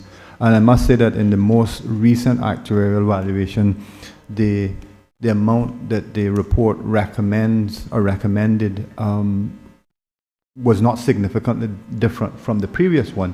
Yeah. And certainly, yes, it's not a significant difference. And that valuation report, I think, was effective for the 1st of January 2022, was that period starting in the report, the most recent report. In terms of, Madam Chair, if you just bear with me a second, please. In the annual plan and estimates document, the financial section of that document. So I'm looking at page 363 of that document. Yes, 363. And we see the statement of financial position or balance sheet, and in the current liabilities section, we have a line that speaks to unfunded pension liability on the current liabilities of just over 30,437,000, and certainly in the long term, the non-current liability section, we have a bigger amount of $404 million. So the two together, we're talking 434, closer to $435 million between the two amounts would be the liability that's unfunded. That may sound bad, Madam Chair, but I can say that obviously no pensioner has ever had his or her pension adversely affected by the unfunded liability. And obviously this is a forward-looking projection. So it does not, fortunately, it does not impact the day-to-day receipt of pensions, and the pension funds have been doing fairly well. And although the liability is recognized here, it does not impact in any way pensioners from receiving their monthly pensions.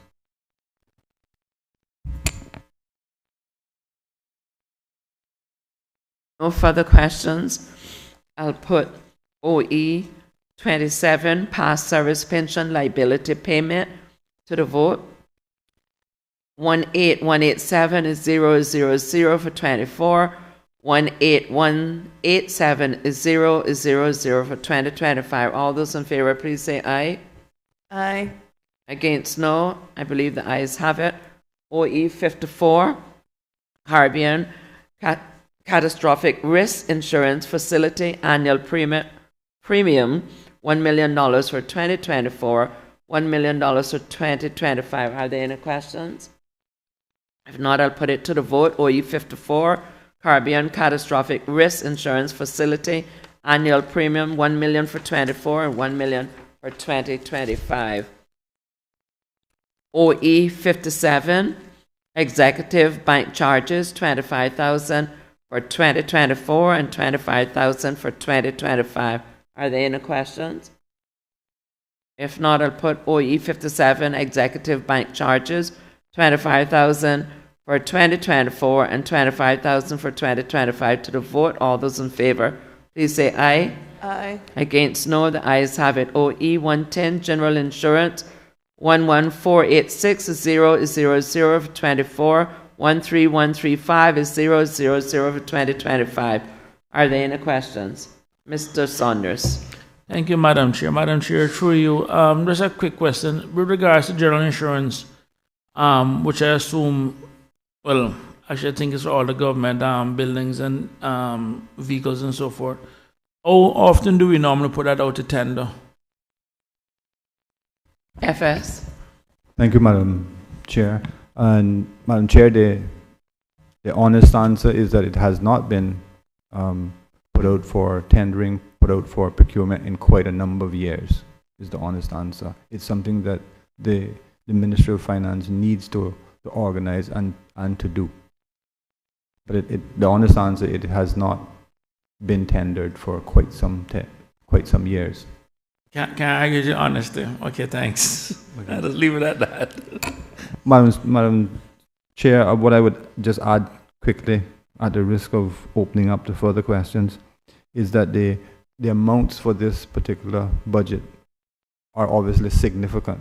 11 million, 11.5 million for 24, and 13.1 million for 2025. In contrast to 8.8 million estimated for this year. It's quite a jump for those succeeding years. They principally reflect a general increase in particularly property insurance, but there's some essentially new assets coming on to the government's fixed asset register, if you want. So as an example, the new mental health facility would have to be insured, and as we increase on the value of our schools or high schools, that those types of movements would cause, even in normal circumstances, the absolute amount of insurance to increase. And then you couple that with a general significant rate increase, particularly in property. We are getting this jump from 8.89 million for this year to 11 million and 13 million in the subsequent year, in the 25 year. Now, the reason I brought it up, I remember the last time we were looking at it. Sorry, Madam Chair. Thank you, Madam Chair. The reason I brought the issue up is that I remember when we were looking at it, what the government was actually paying for their commercial rates, just regards, just even for buildings, was even more than a residential consumer or a residential customer is paying in Bermuda. So I know we were basically being charged quite a significant amount when I know in some cases, I mean, granted that Bermuda does a lot of insurance and reinsurance business, but just the fact that their customer, their regular everyday person, was able to get a better rate than the Cayman Islands government, I mean, that's one of the things that I kind of flagged out. So it'll be curious to see if it does go to tender, what we can probably attract in the market.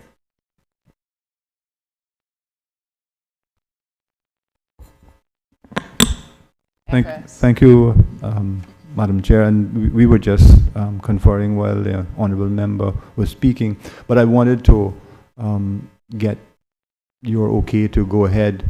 I don't think that there's any reason not to say that come January 2024, the Cayman Islands National Insurance Company, Syndico, intends to offer property insurance and casualty insurance. And just make that as an announcement to the general public. They've gone ahead, they've done a lot of work. They've hired additional staff to cover that aspect. I think they've rented additional accommodation.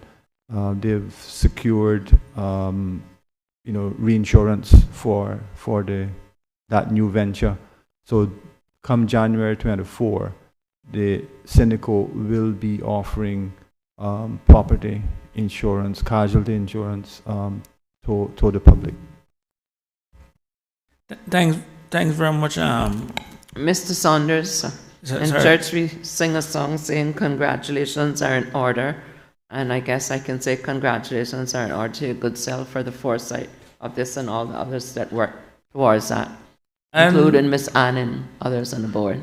Madam Chair, I must also give you thanks too, because I know we were this close to actually not carrying through with it, and if not for your intervention, I think we wouldn't be saying something different today. So I want to publicly thank you for continuing that also. I am aware of the expansion, and I know we may have some situation where government may be able to, I guess, avail of these services, but I do realize that in terms of limited reinsurance, I think the main one will actually be those like civil servants and the general public first, before government who can probably afford insurance, at least to give them the break in that regard, not to use up capacity from that standpoint. But the main thing about it is just look at maybe tendering it, because at this point, like I said, what we're paying for building insurance as a Cayman Islands government, when we did the analysis, a residential consumer in Bermuda was actually paying less than the Cayman Islands government for buildings, and I think that's something that we can probably start looking at now. If there are no other questions, I'll put OE 110, general insurance for 11,486,000 for 2024. 13135 is 000 for 2025. All those in favor, please say aye. Aye. Against, no. The ayes have it. OE 121, additional normal cost pension, 4045320 for 24. 4126 for 25. Are there any questions? Honourable Leader of the Opposition. Thank you, Madam Chair. Through you to the Financial Secretary. FS, this comes straight out of the actuarial report, right? These are these amounts are actuarially determined? Yes, Madam Chair, through you, yes, these are. Okay. I have no further questions. If there are no further questions, I'll put OE 121, additional normal cost pension, 4045320 and 24, 4126 and 25. All those in favor, please say aye. Aye. Against, no. The ayes have it.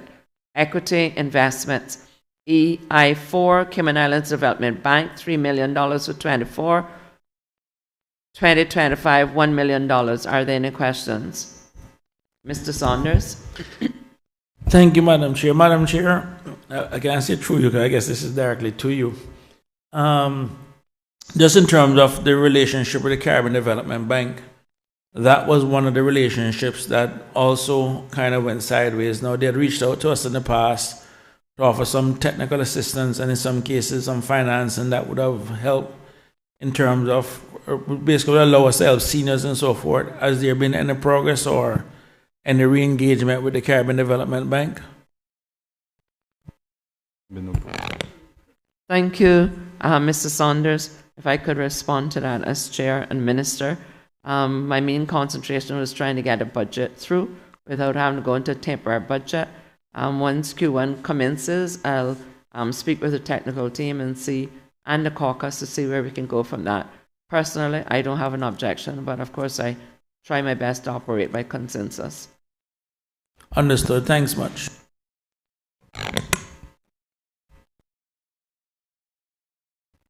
I'll ask the FS to make an additional point. Thank you. Madam Chair, not necessarily connected to what you just said, but just to give the committee, I think, a bit of good news in the sense that come the end of this month, the development bank will be debt-free. Will have no external debt. So I just let the committee know that. The only thing about it is the debt that the development bank had was like 1.something%. So I wish we could go out and get another debt at 1.something%.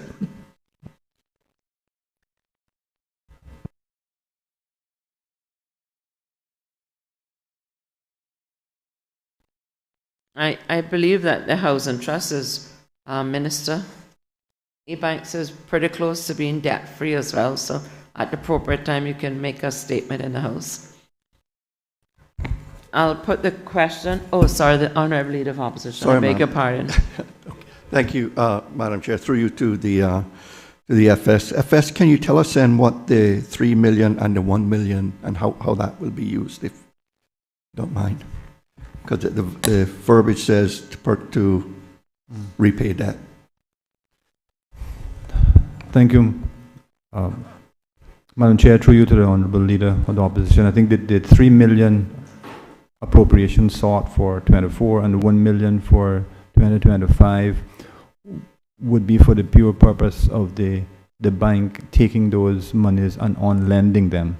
We do recognize that these are relatively small amounts, but it certainly was what the government found possible to do at the time the budget was being compiled. But these amounts would be for the purposes of on lending by the development bank. Honourable Leader of the Opposition. FS, through you, Madam Chair, to the FS. I haven't seen any financial statements for CIDB for probably a few years, but do they continue to be profitable?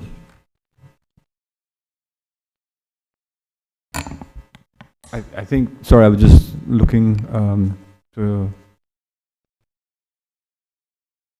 Yes, I've just been told, Madam Chair, that the bank is incurring or enjoying a small surplus, a small profit. But you know, we would obviously like it to be larger in the future, but they are incurring enjoying a small surplus.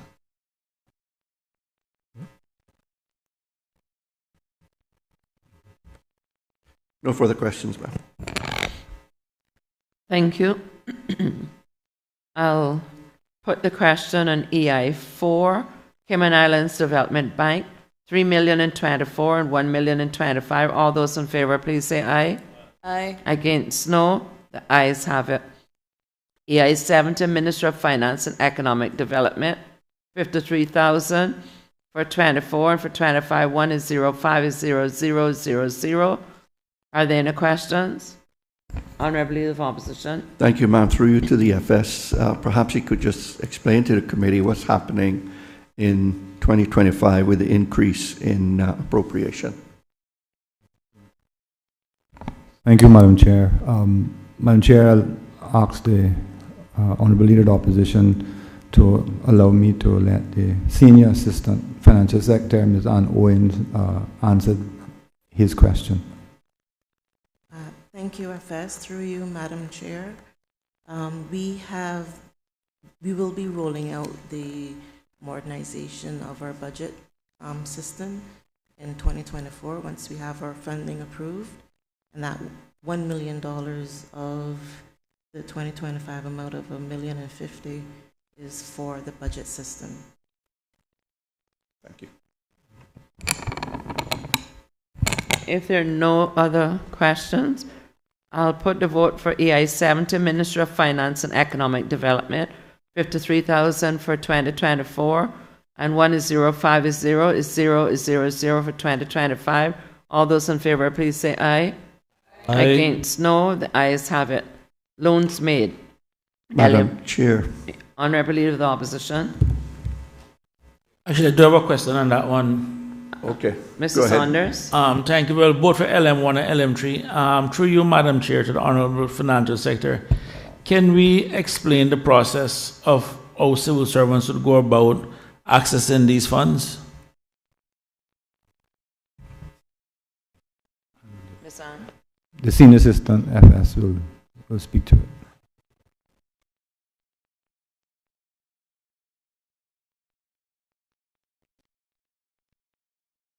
1 and 3.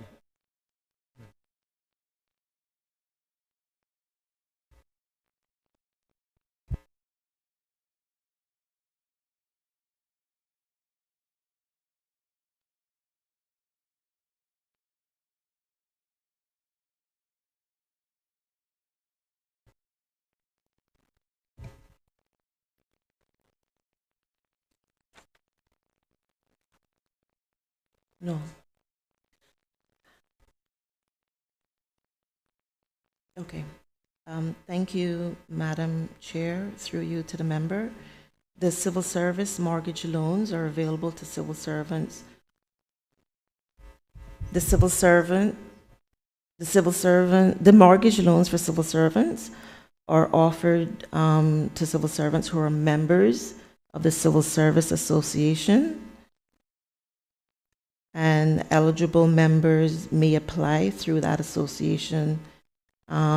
They go towards assisting the purchase of their first parcel of land or home, for hurricane shutters, home repair improvements, appliances, solar panels, etc. And they are administered through the Ministry of Finance. Okay. So, Mr. Saunders. Thank you, Madam Chair. So, what is the process? Because I remember I had a young lady once that approached me. Was basically looking for a loan. I mean, is there like a committee or something? I remember someone basically saying that they go to the chief officers to get some sign off or something like that. But what's the process? Ms. Ann. Thank you, Madam Chair. We will have to provide that information to you at a later date. That's fine, I can wait. I don't know the process, but I do know that there is a committee within the Ministry of Finance, within the Treasury Department, of our debt recovery unit that deals with these loans. Okay, thanks. I can wait the formal response. That's fine. Madam Chair, I can just add a little bit to what the Senior Assistant FS has just said. When it comes to the mortgage, what is described as mortgage loans for civil servants, and I say what is described as because, let's be honest, $80,000 is not a lot of money. But a member of the Civil Service Association, a civil servant, provided they're a member and paying, their $5 per month, then they would apply. They would apply for some of those $80,000 to help them to assist with. It's typically now home repairs, so they want to renovate a particular section of their home. They want to put in new windows. They want to put in, oftentimes too, we're seeing fire alarms, burglar alarms being requested for assistance. there's a committee, there's a civil service committee that looks at the application and makes a recommendation to the Treasury Department for, that application, whether it's passed or whether it's failed. And they will summarize those applications, and eventually they will get to me with a recommendation, pass or reject. And normally I would go with the recommendation that the association, the committee of the association recommends. The other aspect, which is different, the other LM3, which is loans to civil servants, is a totally different category whatsoever. And those are more to do with personal affairs of the civil servant. They need assistance, financial assistance, in taking someone to abroad it's typically for medical reasons. Sometimes we get requests for assisting with funerals of loved ones of the civil servant. And those are the types of requests that we get for loans as opposed to mortgage loans. Is that a request now that involves the chief officer for that individual?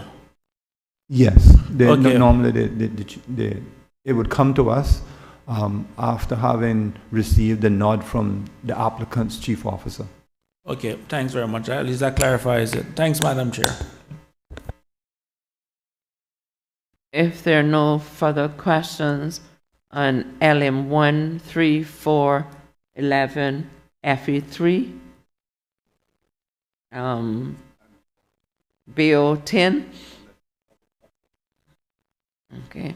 Thank you, sir. Much appreciated. LM 1, mortgage loans for civil servants, 80,000 for 24, 80,000 for 25.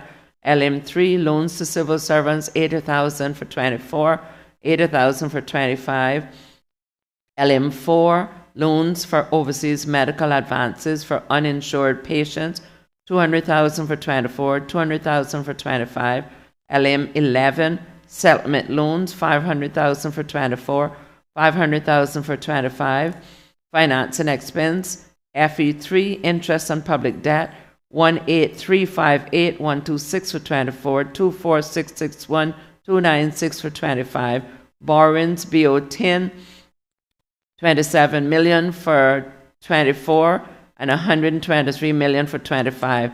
All those in favor, please say aye. Aye. Against, no. The ayes have it.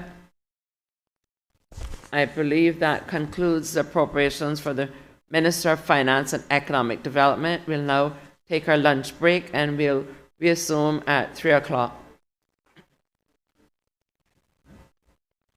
Oh, sorry. You have two You more? have some more? You want lunch or you want to do them after lunch? 3 for finance and expense. Oh, I did that. Oh. We're done. We're done.